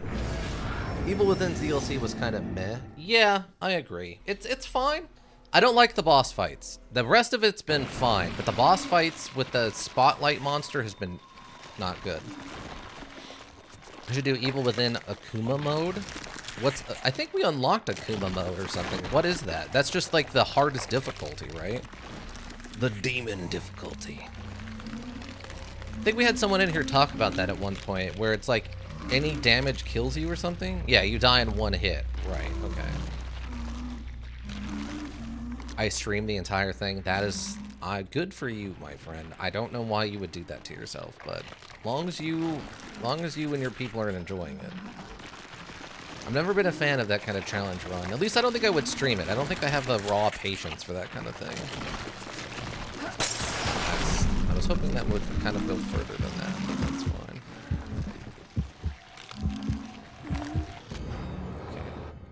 Keycard for the Prestige Hotel. It should open any door locked with keycard readers. Okay, well that's good. It was an absolute heck on wheels at first section where there's snipers that instantly lock onto you without barely ever missing. I could see that, yeah.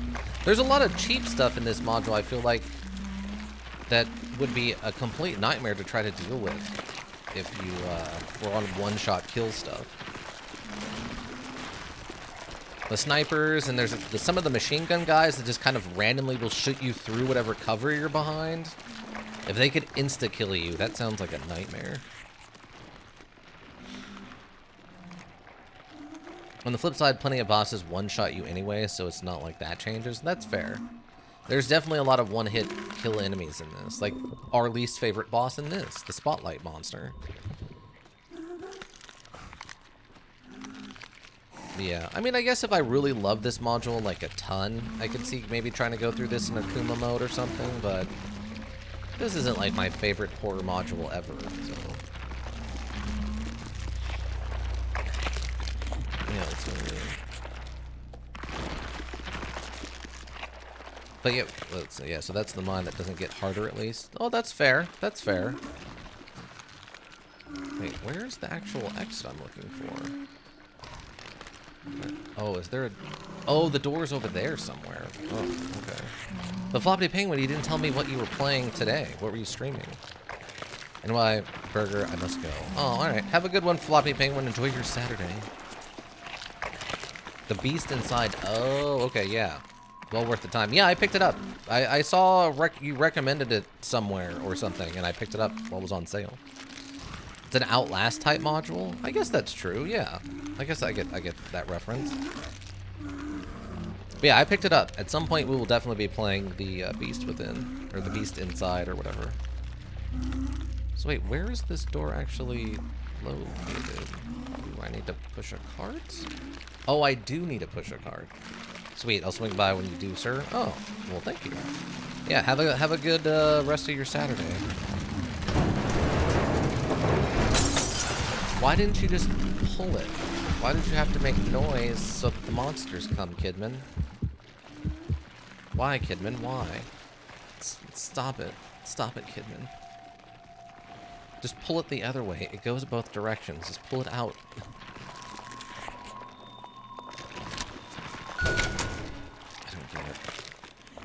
I don't get it. Alright. Oh, rats. We actually haven't seen a ton of rats playing as her. Most of the rats we see we're playing as Sebastian. Is there something actually in here? Oh, there might actually be something in here. What are we looking for? This is just a... Oh, maybe this is just a hiding place for the monsters? So the monsters can't get me? That might be what that is then. Never mind. Never mind. That is some very gross looking food. The bread doesn't look too bad. It looks a little dry, but otherwise it seems okay. But this food looks disgusting. Oh yeah, here's the Fallout posters. Yeah, I guess because this is technically produced by Bethesda, they probably let them have permission to use the Fallout posters, right? I think I remember seeing that during the startup. It was produced by Bethesda, so that would explain where they got the permission for those. Still an interesting reference. There's Leslie. Being his normal silly self. Can we at least get the poor kid some shoes? I mean, I know he's supposed to be in his, like, medical attire or whatever. But can we get the guy some shoes so he's not running around here Die Hard style? Or can we get him a machine gun and have him go ho ho ho all the time? I'll trade no shoes for a machine gun and him going ho ho ho all the time. I'll take that road. I'll take that trade. Oh, what is this nightmare of a situation we're in? Oh god, more of them. Free. Merry Christmas, you filthy animal. Okay, how am I supposed to do this if I don't have a way of getting rid of the zombies? Because I don't have any hatchets.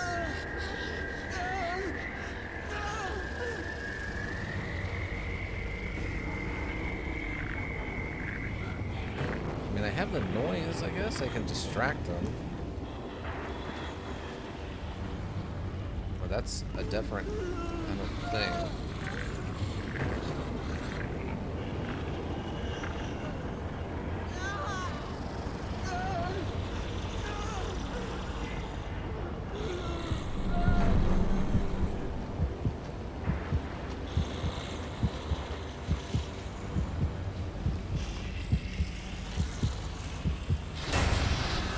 They saw me.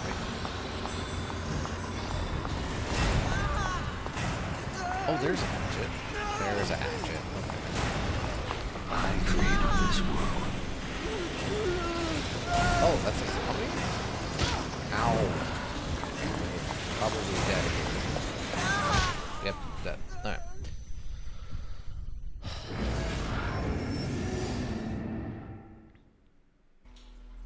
Okay, so there is one hatchet. Oh, there it is. Yeah, I didn't see that before.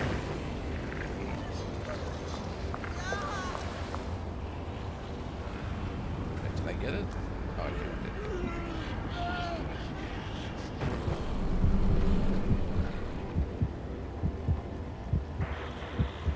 Maybe I can go over here instead for the moment. I created this world.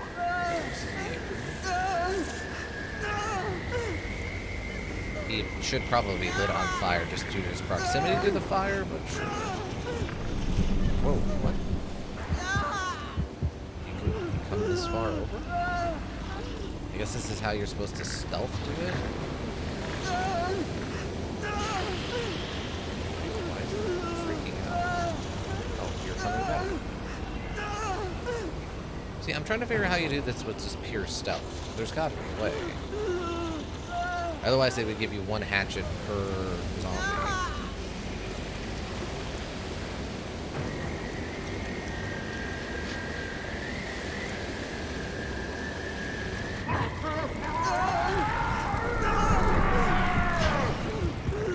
So there's one.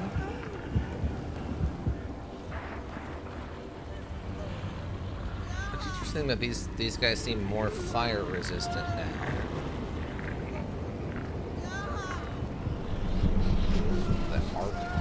Throw is there. Go over there and investigate that sound, please.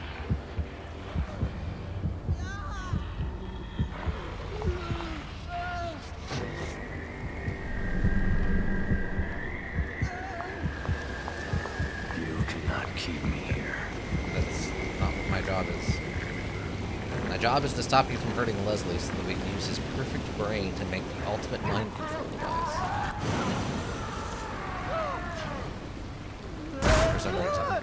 Oh, he's just running into there to have it happen to him again. Okay, great.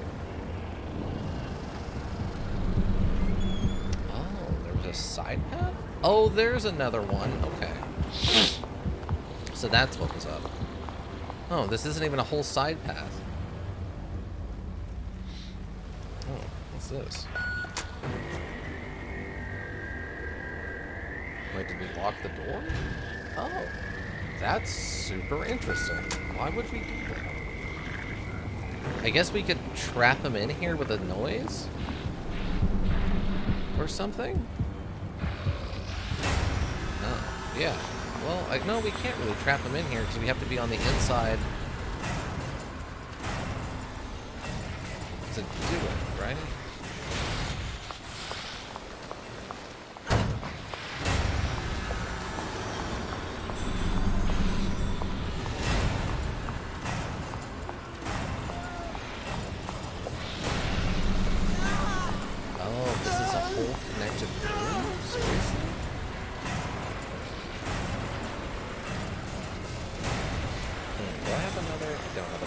Maker. I know there was another one in here somewhere. Oh, does this connect around? This is what we're missing right here. Okay. Yes. Oh, there's the noisemaker. Okay, great.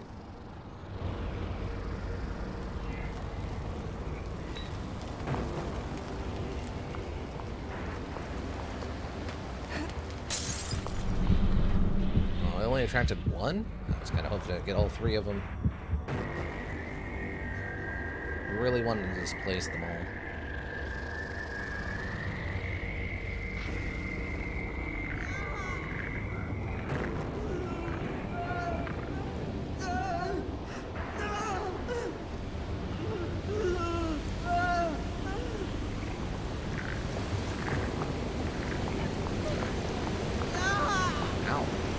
What hit me there? I guess some of the red stuff?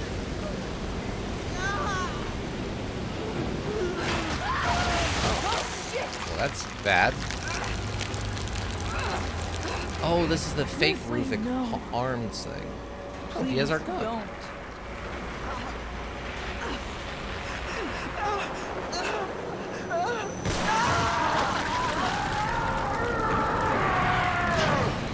That's one way to do it. Good shot, Leslie. It's all right. Everything's gonna be fine.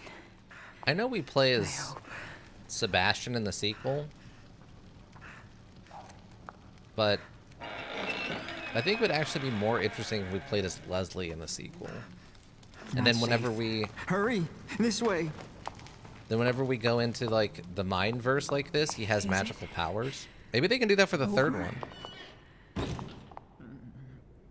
We'll have to play through the second one to find out if Leslie is a returning character. It has to be, because it ends with him being, like, kidnapped, so... You know, I would have to imagine it has to end with... I hope that bastard doesn't come back. Or have him in the sequel. For your sake, Leslie. Again, maybe it's the fact that she's a fake cop means that's why she thought it was a good idea to wear heels to work. Okay, here's the park where we get interfered with shooting Leslie. Again, I don't know why we didn't just do it right there, but now we do know that there are, like, doppelgangers of us running around, so maybe it's a different one of us that was going to shoot him or something. Leslie can go home? Can take the train all the way home? No, Leslie. Not today.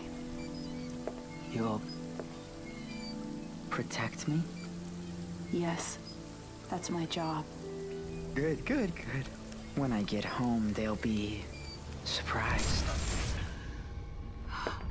Ah, see, right here. This is what I'm talking about.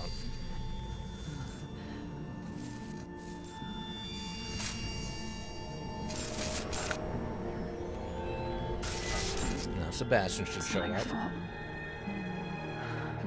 I'm sorry. Stop!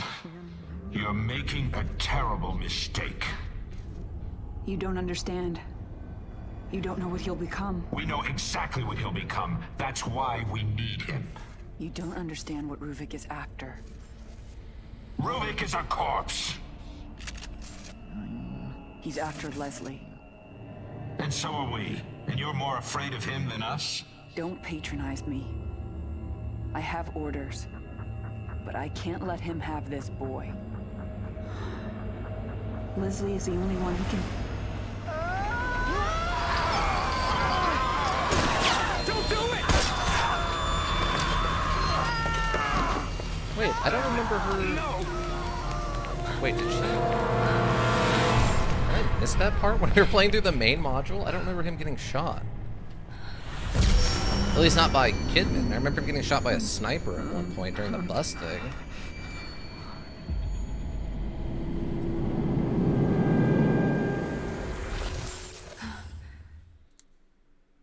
Also, I noticed during that cutscene when we had that one angle on the gun, I think it does actually have a lanyard loop on the bottom of this pistol. I see. I can't see. She's teacupping the gun. That's poor firearm technique. Also probably explained by the fact, again, she's not trained by, you know, in police work. You don't put your hand on the bottom of the gun. You want to wrap your fingers around your other hand from the front. This is called teacupping. It's improper technique. I'm a gun guy. I apologize, but it's just when I see it, I have to call it out. Maybe I'll help someone out there one day. It wouldn't be the first time. I actually had a friend of mine who thanked me directly. Gun. Yeah. Oh, he just Well, other than that one guy in the back who's just kind of staggered for a second. But everyone else got Shit. mind popped. He's too far gone.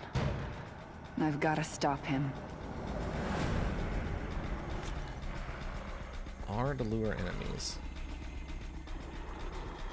I don't... Is this like... Are we in combat time, or... Oh, no, I don't have any bullets in the gun. Okay. That's what's up. Alright.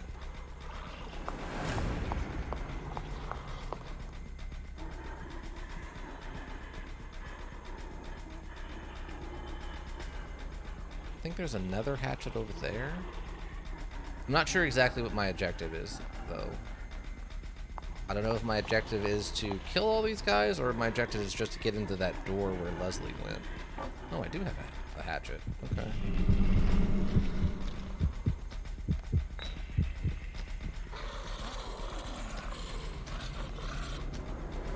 Let's kind of try to stealth by.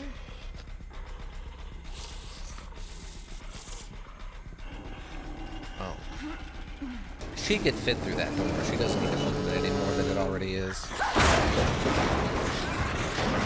Did she not notice the trash can? That's silly. But I think during that cutscene you could actually see the little lanyard hole on the bottom of her gun. What are you afraid of? What could haunt you so?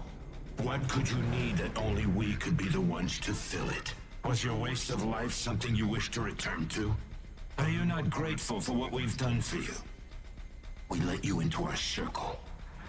We gave you a new life. Why will you turn your back on us? Why will you not stand with us?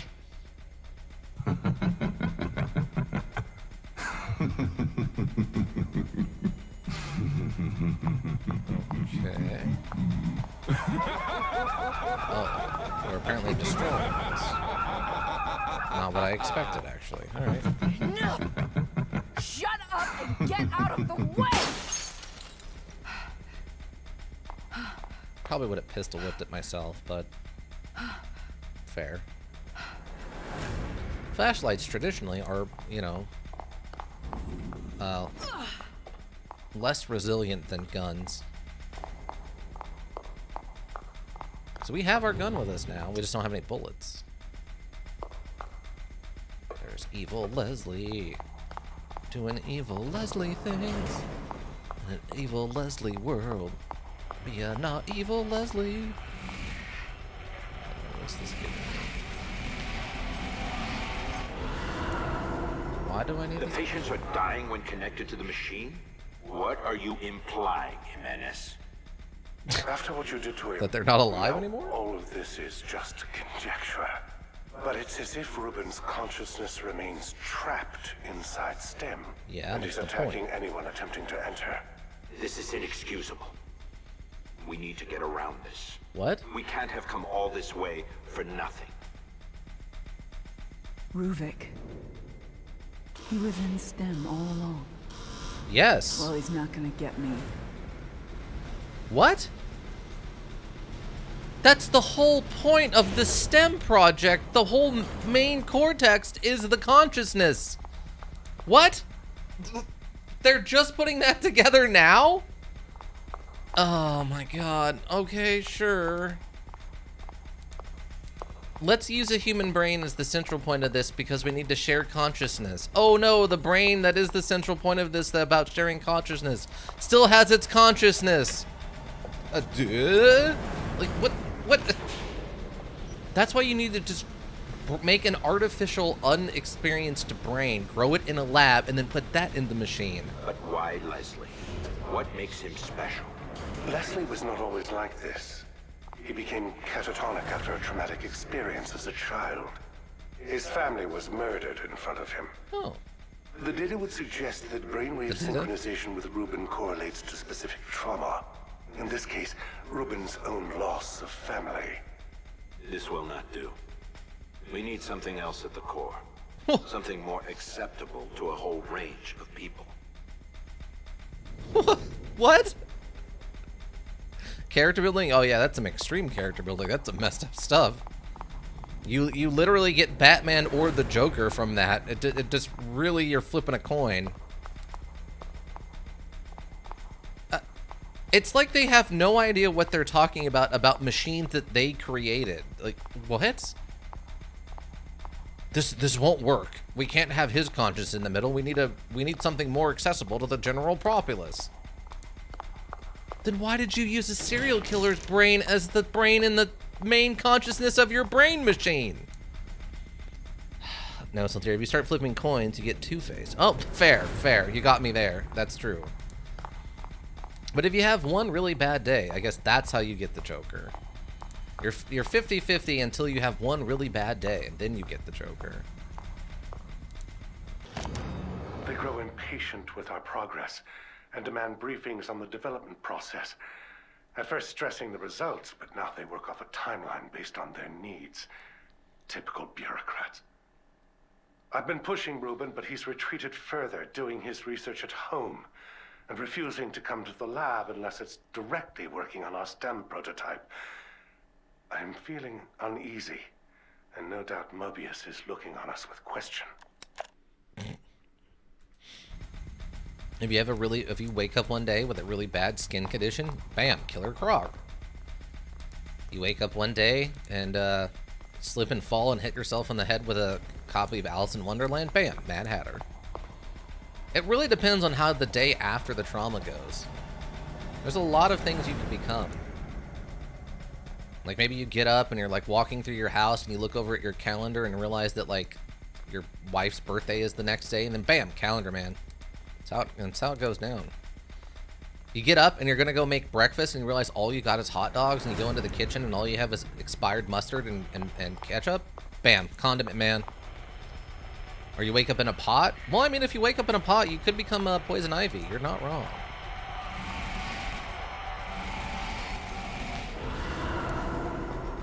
We need someone rational inside STEM. Potentially that person could neutralize Ruben. I mean, Ruvik. With my knowledge of the system, I may be of some... Absolutely not. We can't afford you complicating this any further. We will prepare one of our own. Sending someone inexperienced, we can't even be sure they can come back. Then it will need to be someone expendable. Ooh, Expendable. So that's how you see me. And I trusted you. What? Are you... Okay. That is bad character writing on multiple levels. You don't take a street kid who's been, mistreated their whole life and then go, yeah, you trusted an evil organization to take care of you, and then reveal that they were stupid enough to fall for that. Wow, she's super naive. Yeah, that's the problem. And she's supposed to be like a street smart kid who got into a bunch of trouble and has never lived the good life. She should be the complete opposite of naive. If they wanted someone naive, what they should have done is had someone who was like taken care of their whole life, and then something happened to their family and they don't know how to like raise themselves, and they think they're being taken into a secret organization that like their dad was part of, and it turns out they're just using them as an because they're expendable.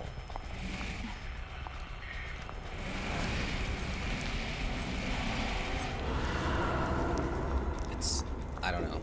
It's like I said, it's multiple stages of bad character writing. Okay, wait, is there something in here? Oh, okay, here we go. This is an odd mechanic. I don't really care for this because it's not... What the hell? Where am I now? Half Ruben, half Jimenez, I think, on this one. All stupid. Is there something in these boxes? Ah, here we go. Here's my answer. There was something behind the boxes.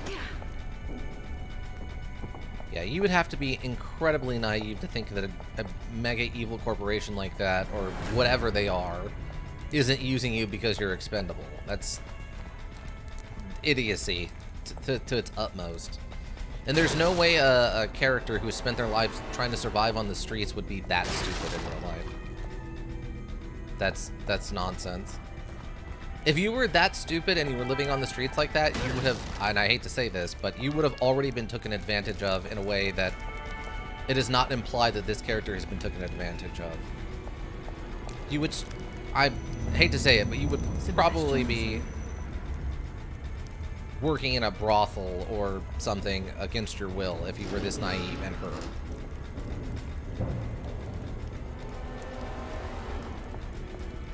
Like, the world is there's plenty of evil stuff in the world, and there's no way that you're not that naive and living in that world, which we know this world is that evil.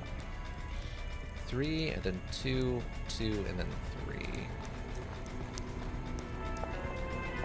There's no way. None.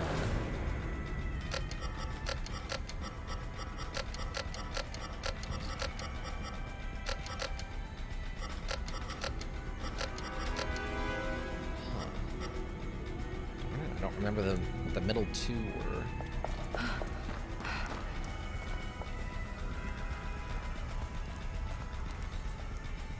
Okay, it's split and then 2 on that end. Okay, 2 on that end and then the split on the left. Split on the left and 2 on the right. Oh, I had it backwards.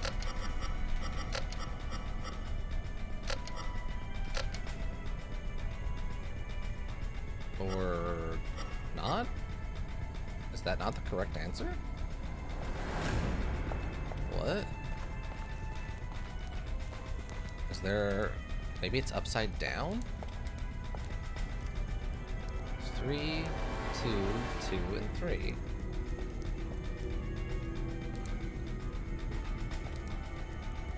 Yeah, maybe it's upside down or something? 3...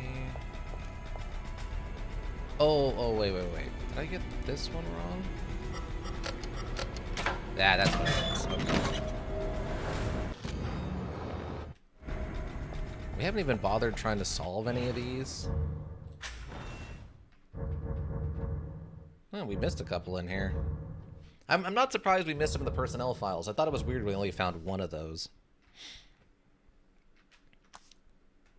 Got most of these entries. Looks like we got maybe one more we gotta find. Wow, we missed 3 of those, the letter scraps. Dang, I don't know where. I mean, I've been trying to explore these levels pretty thoroughly. Unless it's a difficulty thing. Maybe those other ones don't show up unless you're playing on the higher difficulties. I mean, that's not unheard of.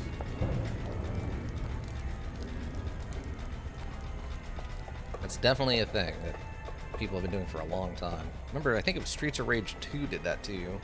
You'd only get the true ending of Streets of Rage 2 if you beat the module on its hardest difficulty setting. Which I wasn't skilled enough to do at the age of like 10 or whenever I was playing that. Because I think if you got the normal ending, it turns out the main bad guy was a robot. So presumably in the good, or the actual proper ending, you hunt down the real one somewhere.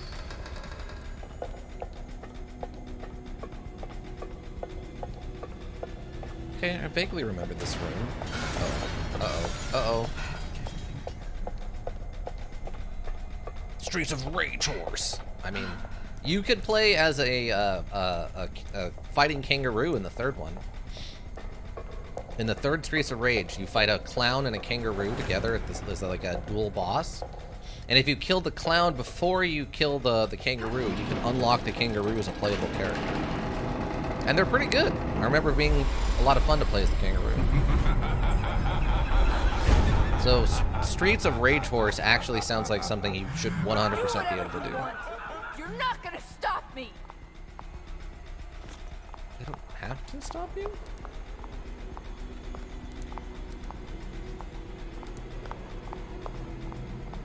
Australian Rage? What? Australian Rage? Rage from Down Under? Australian Rage should be the third, what was those movies called? What was that guy's name? Crocodile Dundee. Crocodile Dundee 3, Australian Rage should be the third one. Streets of Australian Rage? Oh, that guy's got a sawed-off shotgun. And very aggressive with it.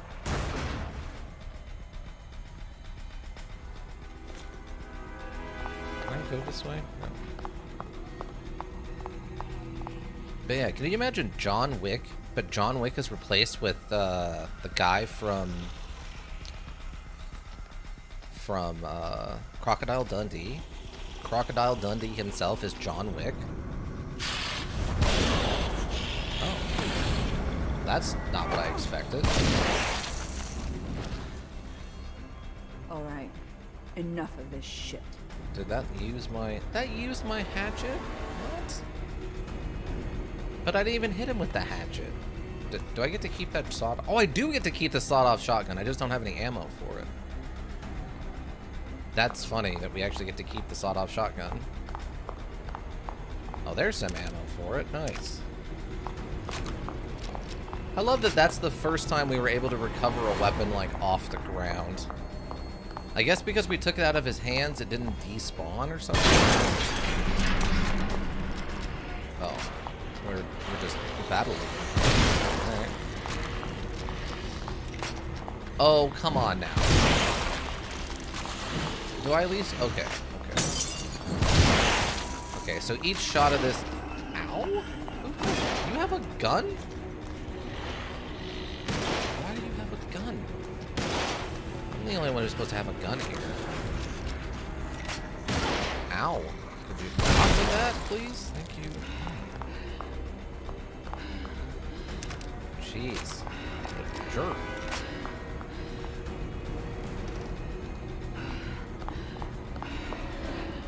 Because there was a way to stealth through this? Maybe I could throw a bottle at the door and he'd get angry and shoot the door in rage? Or something? I'm not sure, actually.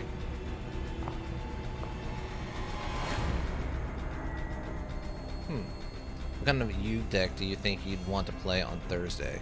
If Dragon Age isn't tactical turn-based enough for it. That's a great question that I don't know enough about to answer.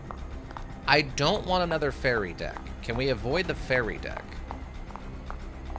The fairy deck was an interesting choice when we did that other Yu-Gi-Oh thing. I don't think that's my preference. Can you give me kind of a... I mean, I know you're at work. You can? Wait, I can what? I can get another fairy deck, or I can use a non-fairy deck. Like, the fairy deck worked pretty well for us. Avoid fairies? Okay, great. Yeah, probably not going to do another fairy deck. I think it's a little too... I mean, obviously, I don't know what actual this is going to look like if we're more like regular Yugi, but... that was a little too knowledge-heavy for me to play. That was really difficult to play effectively.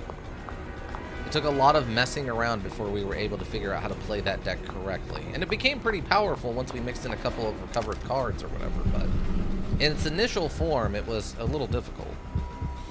I don't know. I mean, I'm a big Stompy guy, like, fan, so I'm a big fan. Like, I mean, when I played Magic the Gathering, I was a big fan of, like, a green-white deck where you would just have big stompy monsters and then equip swords to big stompy monsters to make them even bigger and stompier, so... well, that was a full-on Duelist of the Roses only sort of mechanic. Oh, gotcha. Okay.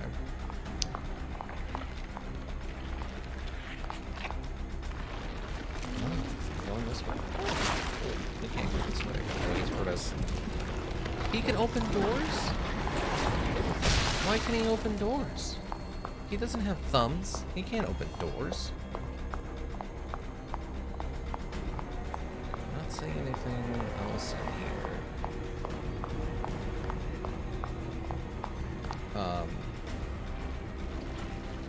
I don't know. I don't know what a Yug deck looks like to figure that out, but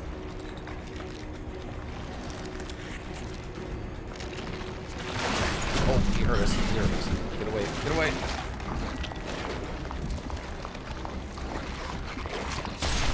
Pop over there, please. Ooh, and you dropped a shotgun shell. Thank you. That's a trade. I'll take that trade. I'm not a huge dinosaur guy. Never been a huge dinosaur guy. Robots are fun. I'm a pretty big fan of flesh golems and stuff. Well, usually you just start with an idea you like and just play and see if you like it. Oh, okay. I mean, that mech deck you were talking about sounds pretty cool. I like that idea of like your central hero and then you kind of buff them. But in most collectible card things, that doesn't really work that well because having one main character like that usually doesn't work out because as soon as they get hit with any kind of debuff, they're just kind of done. Like, it's one of the problems with Magic the Gathering. It's like there's so many cards that will just instantaneously end a card you're playing. I need to, like, oh, there we go. So it's really hard to have one champion card or something to play as. That's also a very modern deck too. Yeah. How about? Because I mean, in you can only have 5 monsters out or whatever, right? Like you have a limit of 5 monsters.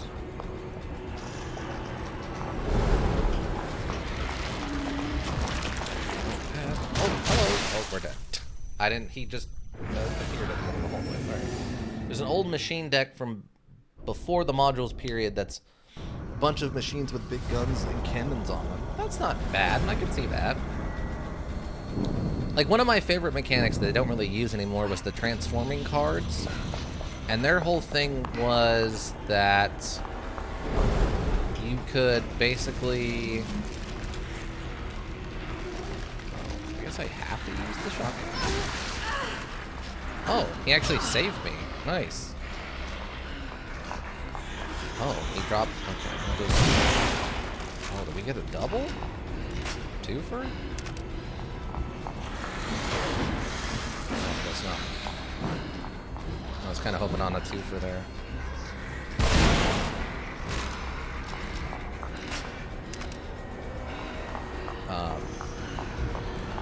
Let's see. Although I don't know how good of an archetype it actually is, but it also RNG affects, so I don't know if you'd like that. Oh, okay, I gotcha.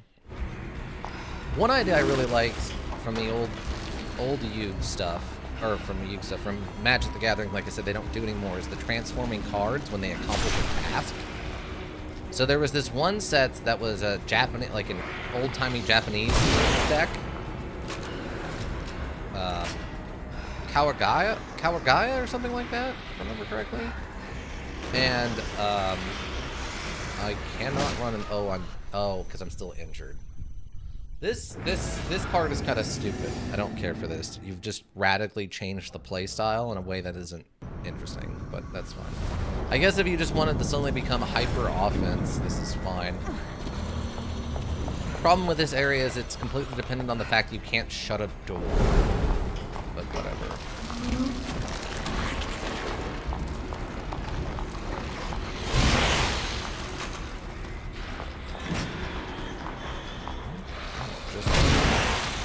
How did we miss? He was the closest one to us.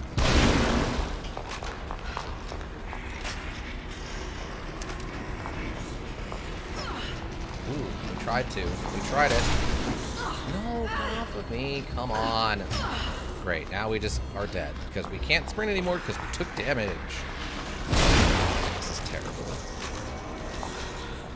Kuwagata, probably? Or something like that? Yeah, something like that. I don't remember exactly how to pronounce it. But basically the idea was that it had cards in it that once they accomplished a goal, would transform and become a stronger version of themselves, which I thought was a very fun mechanic. Or seemed like a fun mechanic. So you'd have like a basic swordsman, and then he would like kill another creature and then you flip him upside down and suddenly you become much more powerful. I thought that was a fun idea. It wasn't practical because of the way the cards, you know, work, but really there's nothing in here. I don't know what just happened. No! This is terrible. Why would you take this character who you've made not combat savvy and suddenly put them in endless combat mode? That's not great.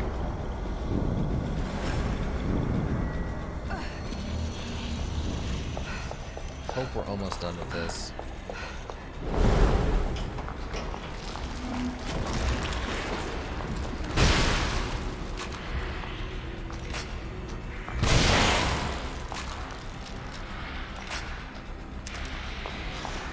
Alright, we didn't take damage here, so hopefully we can, like, run now enough to get away from this.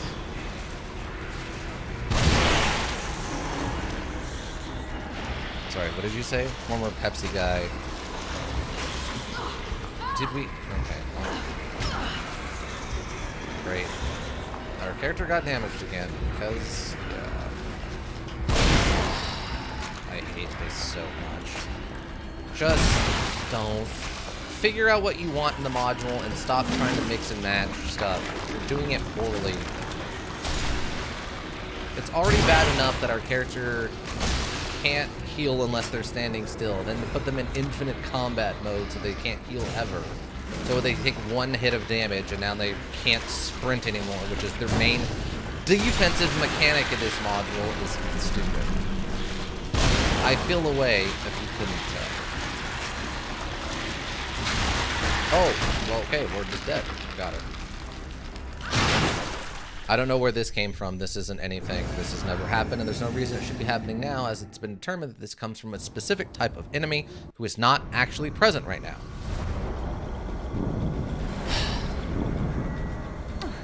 But yeah, in regards to you, I don't know.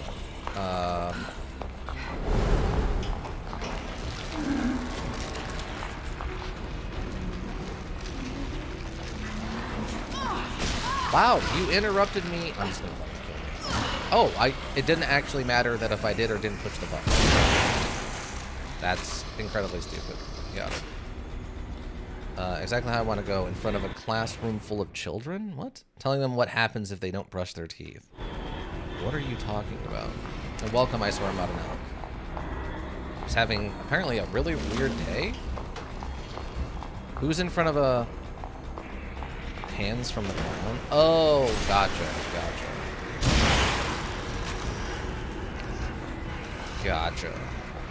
Dragging me to the depths of teeth again.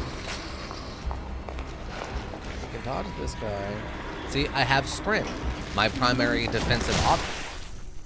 Oh, he just gets to instant explode. That's terrible. All right. This DLC has suddenly gone straight into the toilet, down the pipe into a giant clogged, like turds of pipage. Like it's terrible suddenly. What are they thinking here? What a terrible choice they've just chosen. Wow. Did you spot stuffed olives today? Oh yeah, the stuffed olive. Oh yeah. Well, I haven't been to my store drop, but as I did not look. Found a new frozen meal store. Okay. And the food is actually incredible. Oh, that's great. Oh wait, he's gonna insta explode or something, or not, I guess. All right. Oh, we're dead. Well, that's cool. I mean, I know if the frozen meals thing have gotten a lot better recently. Thanks to stuff like, what is it? It's like the ready-made meals kits. I can't remember what that place is called though.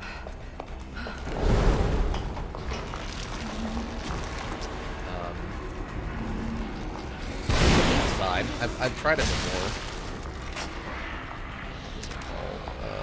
Factor. Thanks to Factor and stuff, frozen foods have kind of had to up their style a little bit, but This is terrible. Why are you doing this module? There's no need for it. Also, let's see. The place is just called Cook. Okay, I'm missing your All of Discovery now.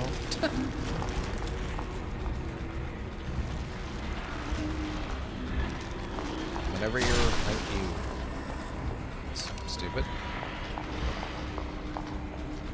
Ready meals are already generally... But honestly, this tasted fresh. Wow, that is impressive. Oh, there's stuff in here. Okay. There's actually stuff in this one, unlike the last one that didn't have anything in it.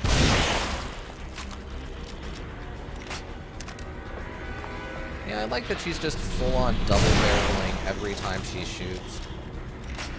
No holding back with this one. Kidman's just giving them literally both barrels. All I care about is olive oil from Popeye. Have you never been to Olive Garden? What about Olive Garden? Enjoy some, what do you call it? Chicken, well, chicken parm's good, but the other one, chicken, I can't remember what it's called now. With the noodles, the white sauce. Oh. You've been teleported back to home base. Apparently.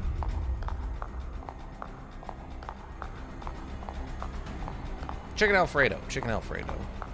Might be some good chicken Alfredo. Very disappointing, kid. Such a simple mission, but still, you act out. Thankfully for us, there's always a backup plan. What does that even Not mean? everything we give you is for your benefit. The infusion. What did you put in me? We needed to know if one of us could survive in the system. But we're not about to risk anyone of value. You were sent to carry us in with you. So here I am. What? That's not how anything works. What are you No. It's Ruvik. He's making all of this. Yeah, probably. That would make a lot more sense than what he just said. If he could inject part of his consciousness into you, then they're way further ahead on these experiments than what they're implied. Dancing dinosaurs, welcome. Advanced lamp. Wait, did Saltier see the giant thing yet? See the giant thing yet? Probably not. I don't know which giant thing. Like, let's see. Trust me, that's how infusions work. Trust me, I'm a healthcare professional. It's true, you are. We are playing through the DLC right now, Advanced Lamp. So if it's part of the main story, I've seen it. If it's not part of the main story, I might not have seen it yet. Good. There's something you need to do to the giant thing without spoiling anything. Oh, okay. Well, we did fight a giant thing in the main story where we hit it with a rocket launcher a bunch of times. Like a bunch of times, but... So if that's what you're talking about, we've done that. But otherwise, we haven't done the thing yet. Whoa, now. That's a big syringe. Don't think you're putting that fucking thing in me. Miss Kidman, you agreed to this. Don't forget that. Nothing we're doing is malicious. It's only proper protocol. You know what's proper protocol? Telling the person getting the fucking shot where the hell she is and what's the fucking point. Ow! Damn it, that hurt! Hey guys, what the fuck? Is anyone there? You give me a shot, then just let this weird video play on repeat? Some great fucking medical science you've got going on here.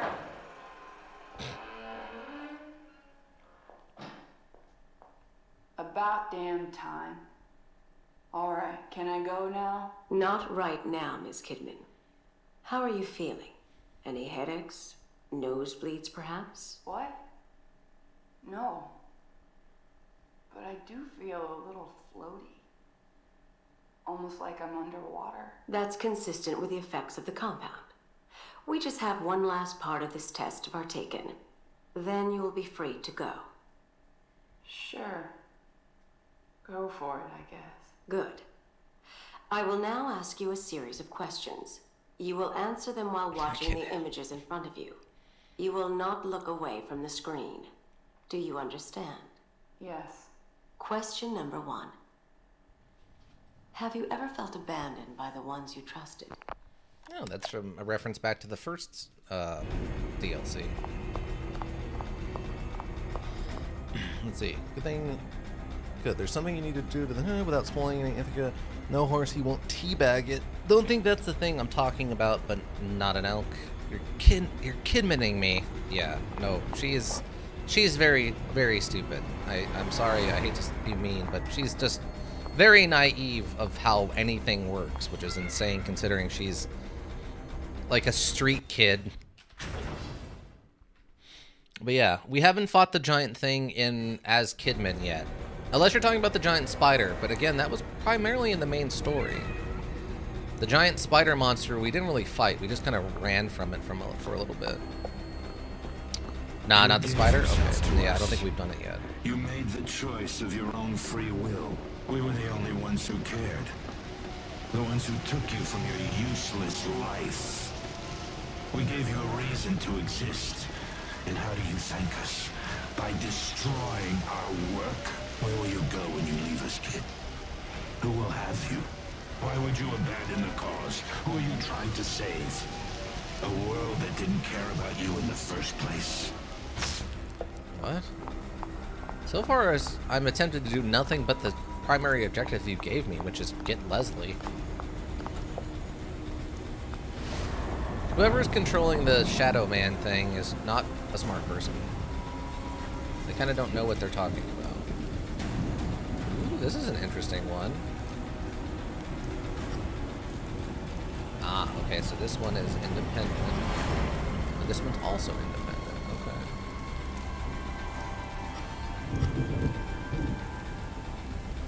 Okay, so the splatter's going down only.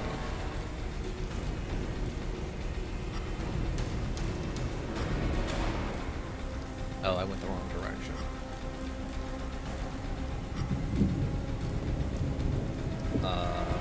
Oh, is this one not right? No, that looks right.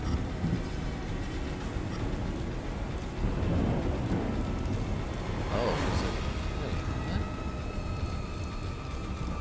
Huh? Oh, okay, I was one off. Reminds me of myself fumbling for the light switch. What? The shadow reminds me of Heart of Darkness. Heart of Darkness. I mean, I've heard of like the story Heart of Darkness, but I don't think I've never read it. For you, maybe you'll like Cyber Dragons. They're machines, and they have some of their biggest boss monsters and stats during the time period of the module. Okay, that sounds kind of interesting. Fumbling for the candle? Yeah. Just sometimes it's hard to find the light switch in the dark, right? But then they do have those new light switches that are like glow in the dark and stuff, where like they constantly glow a little bit. Just enough that you can see them when you like walk into the room, but not enough to like keep you up when you're trying to sleep. Heart of Darkness was a PS1 module. Oh, well, see, that's a different thing. I'm not familiar with that. Unless Heart of Darkness, was that Codelica the beginning of that series? I think I remember people mentioning that. It's also a classic book, of course. Yeah, Heart of Darkness is a reference that comes up a lot because it was originally a book, and then other things have talked about it quite a bit. Especially when somebody puts a sodding ladder in the way. Well, I mean, that's a problem more specific to you and your current situation. Oh, it's revealing the bodies. Maybe the PS1 module was based on the book, usually the case. I mean, probably inspired by the book. Was the PS1 module about like going into the deep, like a horrific fight? It's all your fault. Collect all the research documents. They know everything. Really? Okay. They even know about Leslie. There's no use hiding this anymore. I'll enter the system, and my return will be proof that all of this was worth it. I can, of course, convince them that it wasn't for me. It was for their goals. There are just the final tweaks left. Once I finish, I will put Leslie in the stem with myself and activate it. The wireless signal shall ring out in the near distance. I can't speak for those unfortunate to be around, but like I always said, the ends will justify the means. Finally, Mobius will see that I am one of their chosen ones. Reuben is but a ghost. I am their savior. Their plan is nothing without me. Okay, so he's the one who started this. Interesting. Makes sense. Maybe I've said many may have stubbed my fingers on a ladder yesterday aiming for the lights. Fair, I guess. Spec Ops: The Line is inspired by Heart of Darkness. Makes sense. It's about a kid who had a machine able to go to a different world, and his dog was kidnapped by the Shadows, so the kid has to go rescue him. Then definitely not based on the book. No, that does not sound like the book. From what I understand with the book, it's mostly about like soldiers and like coming to grips with how evil you're willing to be in regards to like your mission objective, basically.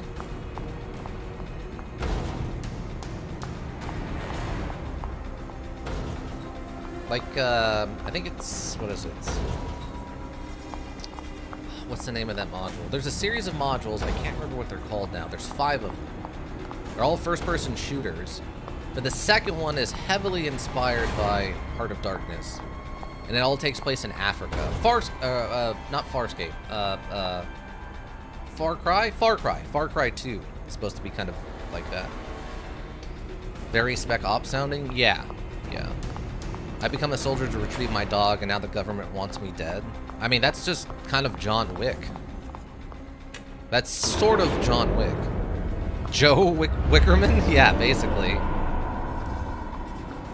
Essentially, Joe Wickerman. That makes sense to me. Oh, hi. Am I, like, waiting? Oh, I guess I'm waiting on the elevator.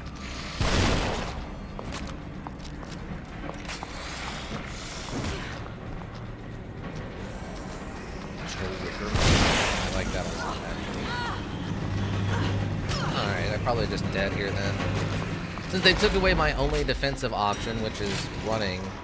Oh no, we made it. Kind of surprised, but we made it. Joseph Wickerman.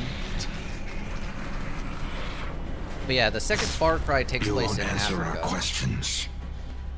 Is it out of fear? Fear is such a subtle thing. But when one experiences true fear, is when they can be controlled. They can be molded. STEM is an abortion, a machine designed on the premise of fear. I don't think it is. But in a sense, it is perfect for what we hope to achieve. Sure, yeah. You will be the first. You will bow under this fear, or you will die. I have a 12 gauge. You double will barrel 12 serve gauge. as an example for what we will become. Oh, cutscene. Oh, we're seeing ourselves in the tub. Leslie, wait! Don't go in there! Can someone we need to like tie Leslie up. He just keeps running off for no good reason. This is me. I'm connected. Just like everyone else. Yeah, and that doesn't make a lot of sense. I'm getting out of here. So yeah, the wireless stem must have knocked us unconscious, and at some point someone came and got our bodies and connected us to the physical stem, which is what the ending is supposed to look like. Because it's just the 4 of us, plus the doctor and Leslie. So it's just the people who were in that car when we pulled up to Beacon.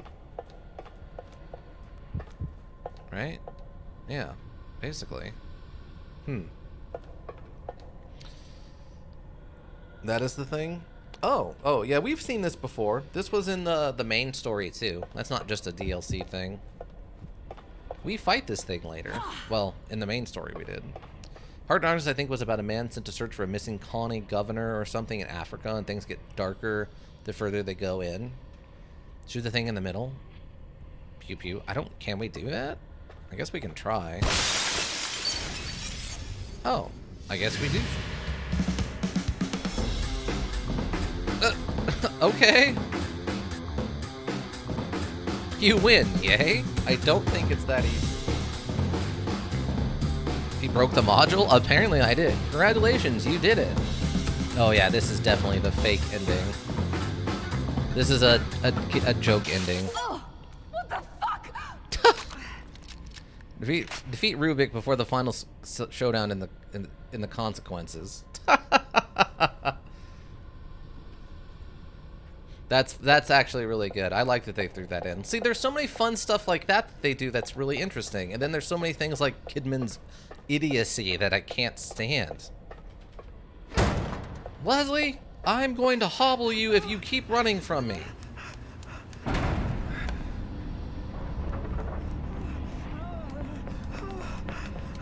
Also, that's the wrong gun. We don't have any bullets for that gun.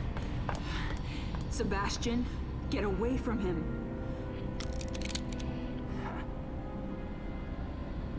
Sebastian, listen to me. Stop. Your interests are the same as ours. Look, I get it. You're not just some rookie detective, and this is not just some ordinary kid. Yeah? You killed Joseph and you shot me. So right at this moment, that's enough reason for me not to trust you. He's doing pretty good for being recently You're a shot. good man. That's why It doesn't matter anymore. If you know who this kid is, if you know anything, you know why he can't be allowed to live. Bullshit. It's Ruvik. He's the one that...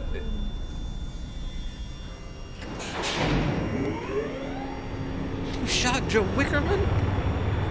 I think technically we're sort of playing as Joe Wickerman, but... Yeah, poor Joseph, I guess we did shoot. Oh, okay, so this is the startup for the final boss fight, I think, from the main story.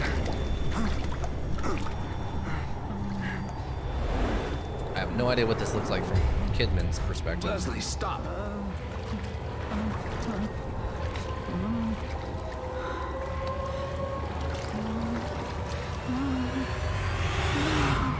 I don't like Doritos. Leslie!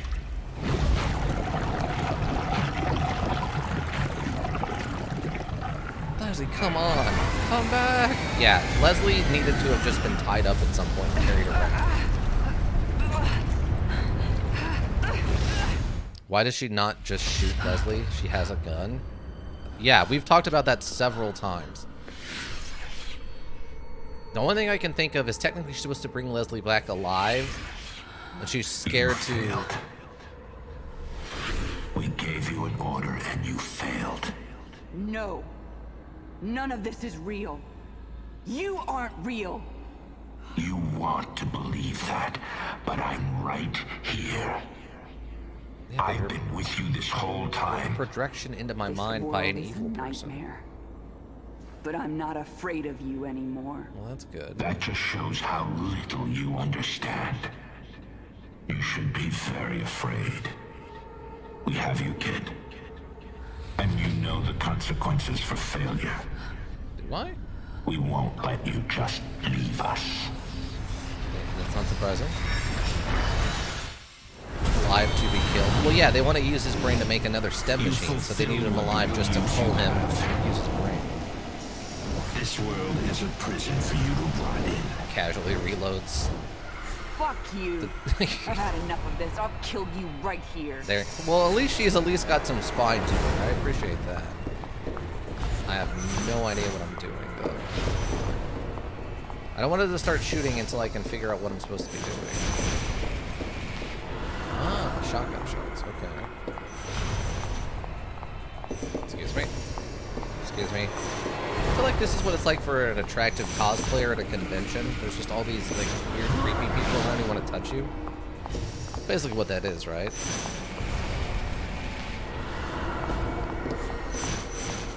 Oh, so the ammo disappearing behind me when I leave? Alright, well let's start blasting.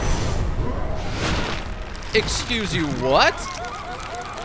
You were nowhere near me. How did you pull that off?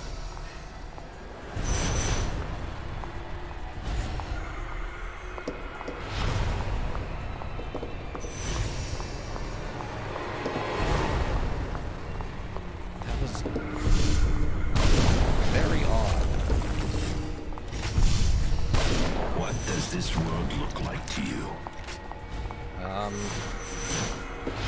Finland? Right answer, Finland. I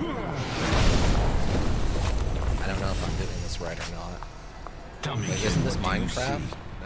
Yes, but it's Mindcraft as in M-I-N-D. Mind crafting. Am I shooting people? What am I doing here?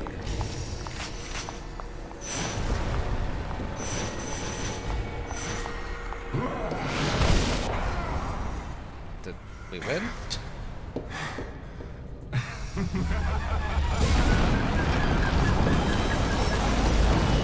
Don't look at the Enderman killing Enderman. Yeah.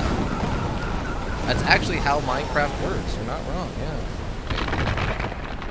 Are these evil Kidman duplicates? Seriously?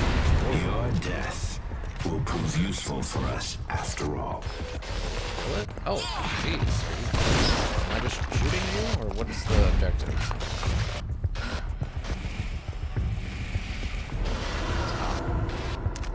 I guess we're just shooting them.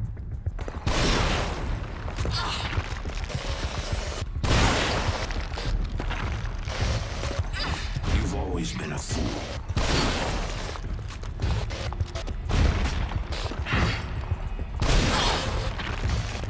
Yeah, but at least I'm attractive. You're just an ugly, ragged, random guy in a suit. Teleporting jerks. Just getting to cheat. Come on, get off me. Your So many death Kidmans. will prove useful for us after all.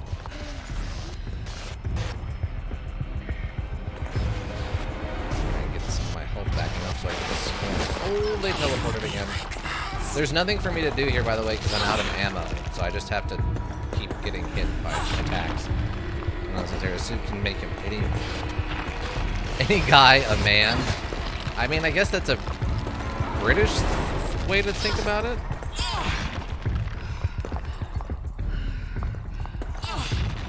Yeah, see, the problem is I have no defensive options now. Because I don't have any health, so I can't sprint.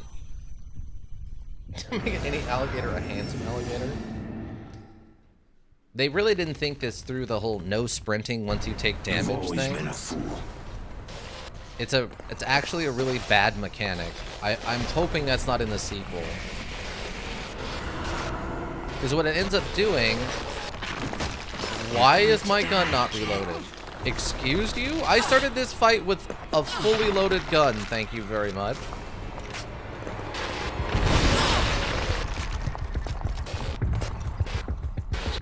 Well, that was a two-for at least.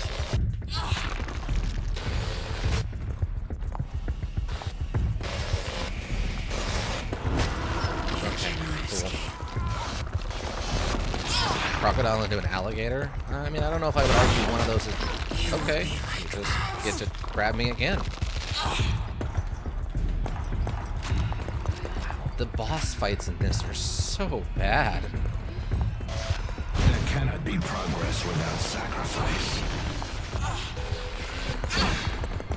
I can't sprint. There's nothing I can do. That's what we're doing right now, Module. This PC is giving me sticky keys. Are you kidding me? I can't even. Are you kidding me right now with this? Sticky keys. Why? Sticky keys. Sticky keys. Sticky keys is already turned off. It's already off. Why is it prompting me to turn off sticky keys if it's already turned off? What? God, Windows. Just it's been 30 years of Windows and it's still an absolute mess. Unbelievable. A nude person into a clothed person? That's technically true. And that's one of the best ways to be true is technically. Sticky keys. Love a good sticky keys. I used to play pretend Pong with sticky keys. How did you pretend Pong with sticky keys? How does that even work? See, I can't recover health now. Oh, she grabbed me through the wall. That's lame. That's incredibly stupid. Okay, dead. She actually 180'd. She did her attack animation in the other direction. This is terrible. This is This is so bad. I don't understand why they keep dropping the ball on these boss fights. Will prove useful for us after all. There's no reason.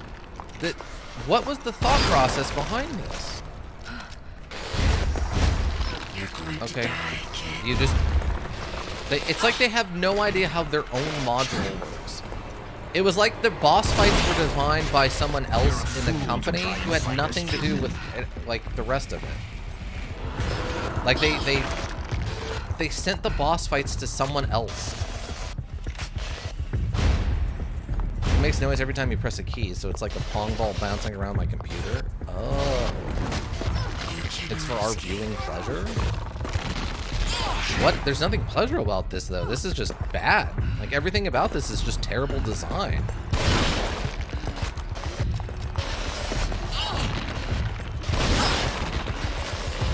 Because now I can't, like, run. So I've lost my only defensive option here. So now I just die, because they can just teleport grapple me. Boss fights in another Kidman cap? Yeah. See? Like that. Okay, I just die. I can't sprint to dodge that once I take damage. You're removing my only defensive option. You've always been a fool. It's terrible. Also, I don't understand why my gun's not reloaded, because I 100% reloaded the gun.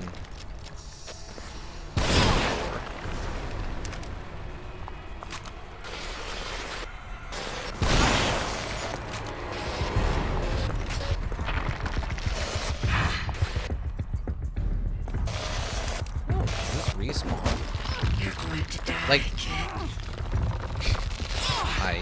oh god, this makes me so angry. This just makes me want to go to like whoever was in charge of this and hit him with a bat. I can't get stuff like this. Will prove useful for us after all. Okay, good. At least that one's dead now. Okay, they're both dead. They healed me, so I'm assuming that's what my objective was. That was so terrible.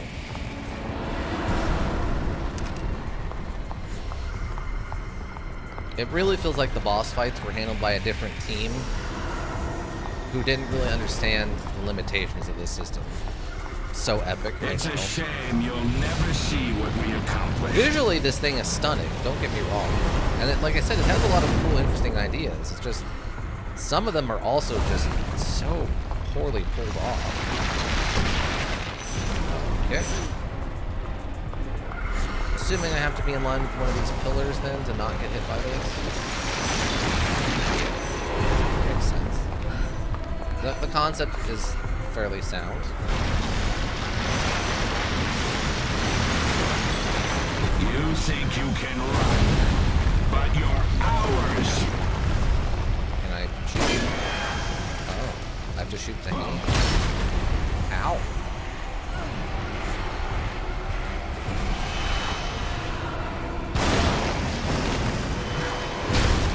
Oh, it just goes berserker mode.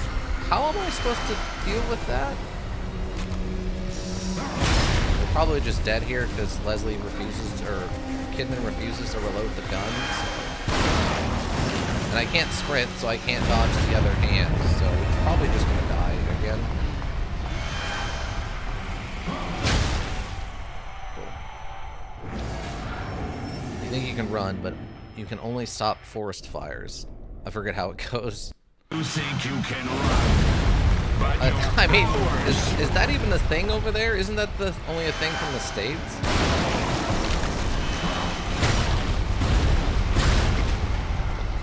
I love that it also gets to hit us while we're on the ground.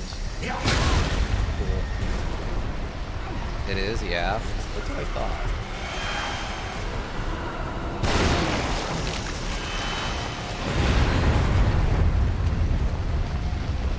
I'd like to recover some health, please. At least we can recover health while we're reloading.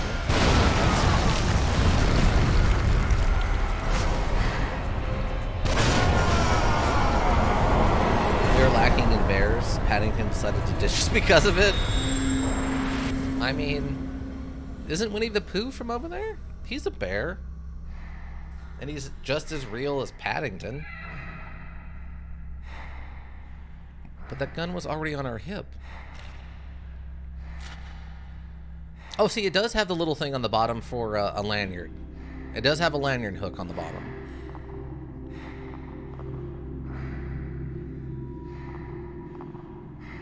So you need to run a leather string between that lanyard hook and your holster, or a belt loop, or whatever.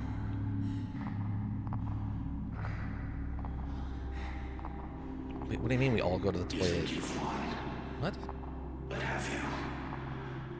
You don't know anything. I am with you. I will always be with you now. They said we You have Pooh don't here. know me. No, Winnie the Pooh. I'm stronger than you think. Suddenly G-Man from the... G-Man from... Are you sure enough in yourself? Sure enough to face the responsibilities of your actions? She better be laying on something. If she... Okay, there's no reason she should just be standing up like this. The life that was halved? Yeah. How the hell? Yeah, why are you standing when everyone else is in one of the tubs? That doesn't make any sense. Oh, the brain's gone. That's weird.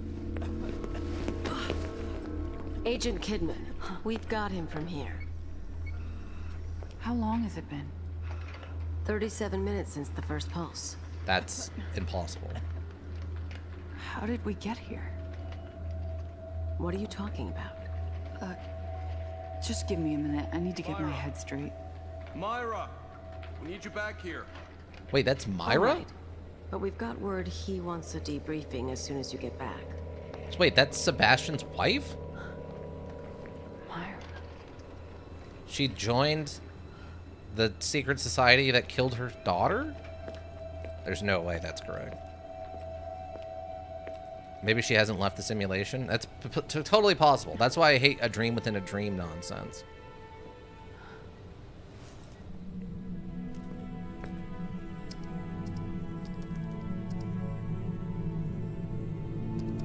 Ah, damn it.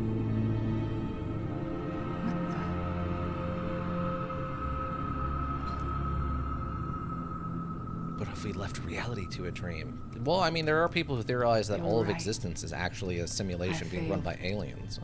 But they didn't count on you. I owe you one. Welcome back to the real world, Sebastian. I hope you find what you're looking for.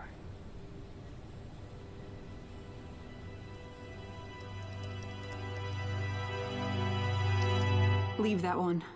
And those two. They're not going anywhere. No one is. God, this is so pretentious. Maybe we're all part of a whale's dream? I mean, there was that one episode of X-Men that had something like that. Well, there we go, team. Oh, there we go. So the story in this whole thing is dumb. This is edginess written by like a 14-year-old, it feels like. X-Whales? Oh, yeah. There's an episode of the original X-Men series, the 90s one, the one that they just recently rebooted or restarted on Disney Plus or whatever. But there's an episode that me and my friend, I think it was X-Men, I'm pretty sure it was X-Men.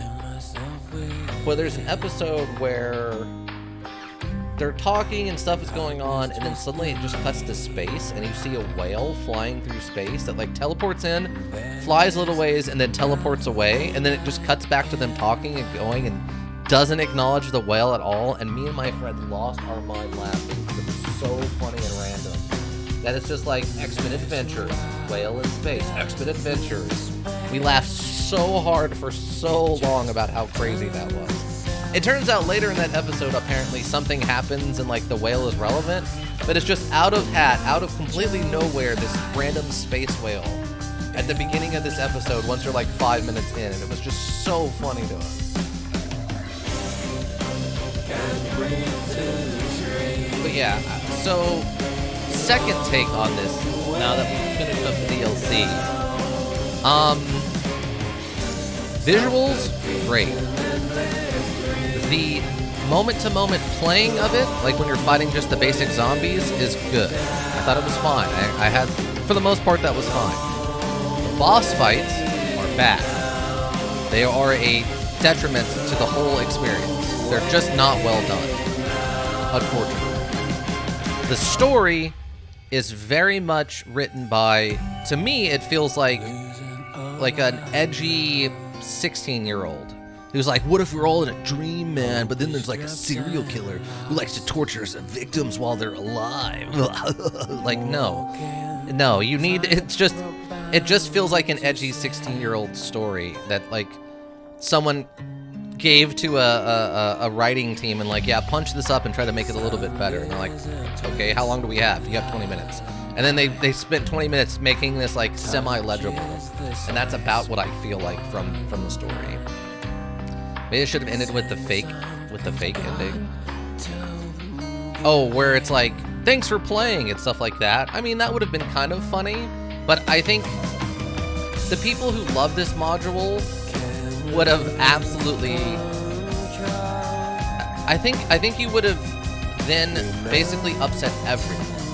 Like, I don't love this module like some people do, and I'm okay with, like, okay, it's over, I'm kind of happy with that. But the people who love this module would be very upset if the primary ending was that joke ending. So I think they would just be shooting themselves in the foot with that.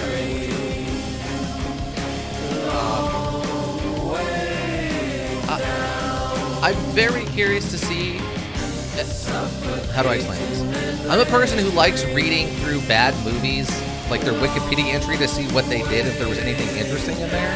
Did it, Patrick! We saved the city!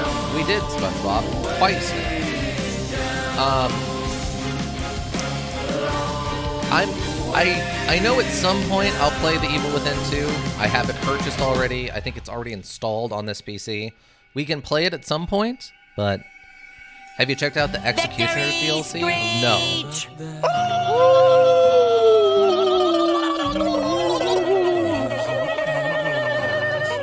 No, I haven't checked out the Executioner's DLC. I wasn't interested in playing it because it doesn't sound like it has anything to do with the story. It sounds like it's just like maybe the story of the Executioner, which I think is just the guy, the monster that had the safe for a head.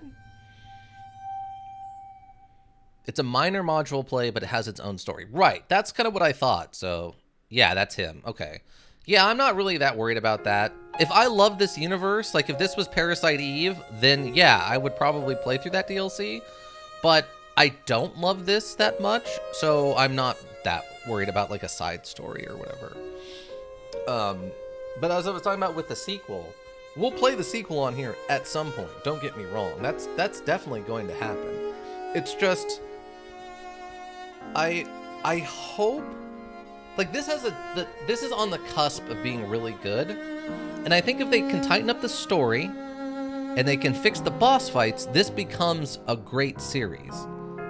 But I don't know. I guess starting here, if they make the sequel better in those weak points, I can understand why people love this series. But for me, this was not an A material. This was like a C+. It's propped up by fun general module play and great visuals. And it's hampered by an insane story and terrible boss fights. So for me, this is like a yeah, I'm gonna go with like a C+. Like, it was fine. I don't really want to play through it again, and I don't care about like every little tidbit of lore about this universe. I don't hate it, I just don't love it. This isn't like a B or better for me, where it's like, yeah, B is fun, and A is like, oh wow, I really love this. This is definitely like a C+ at best kind of thing for me. Like, an example, I guess if we were going to run the gambit, A for me would be like, I love this, I want to play through it again at some point, like next year or something. It'd be like Stalker for me, right? A B is something that I really enjoyed. I don't really have an interest in playing through it again, but I really enjoyed it. I'd recommend it for people. A C is, this is fine, it's competent. I don't love it, but I'm fine with it like other people liking it. A D is something I'm like, this is just bad and I don't know why anyone would like this. I actively angry at it. And then an F would be something like that top-down shooter one where you only have the one arm, where it's unplayable for me. I don't remember what that one's called, but that's a leap from a C to a D. I mean, it is, but it isn't, right? Like, a C is, it's competent, I don't like it. A D is, this isn't competent, and I don't like it. You know what I mean? Does that make sense? No. D is, I don't think this is a good thing. And then F is, this is absolute garbage. New module Play Plus is unlocked. You can now choose Kiriyama mode when selecting new module. Well, less than 3 hours, total number of deaths, 17. The vast majority of those occurring during boss fights. Yeah, C is, it's fine, I guess, and D is, no, there's problems with this, this is not okay, and then F is, no, this is complete garbage. At least for me. Obviously, everyone's taste is different, and art is interpretive, so I can't speak for everyone else, but for me personally, that's kind of how I would break it down. And this is fine. This is like I said, this is a C+. This is almost enjoyable for me. It's not my type of thing. I'm not planning on going back and playing through it again, and I can understand why other people like it. It's just not for me. I think if they were to fix the boss fights and make the story make a little bit more sense, I would appreciate it more. Those are the things hampering it for me. Primarily the boss fights. I'll ignore stupid stories to play something that's fun, because there's definitely tons of bad stories out there, but the bad boss fights mixed with a silly story really hurt it for me. I want to thank all the lurkers, of course. You help the Twitch world go around. Always appreciate you. Anybody that checks the VODs here on Twitch, checks the VODs in the YouTube repository, thank you. It's always greatly appreciated. And that's going to be it for me. I hope you all have a good rest of your whatever you're up to. And, yeah, I think that'll be it. Bye!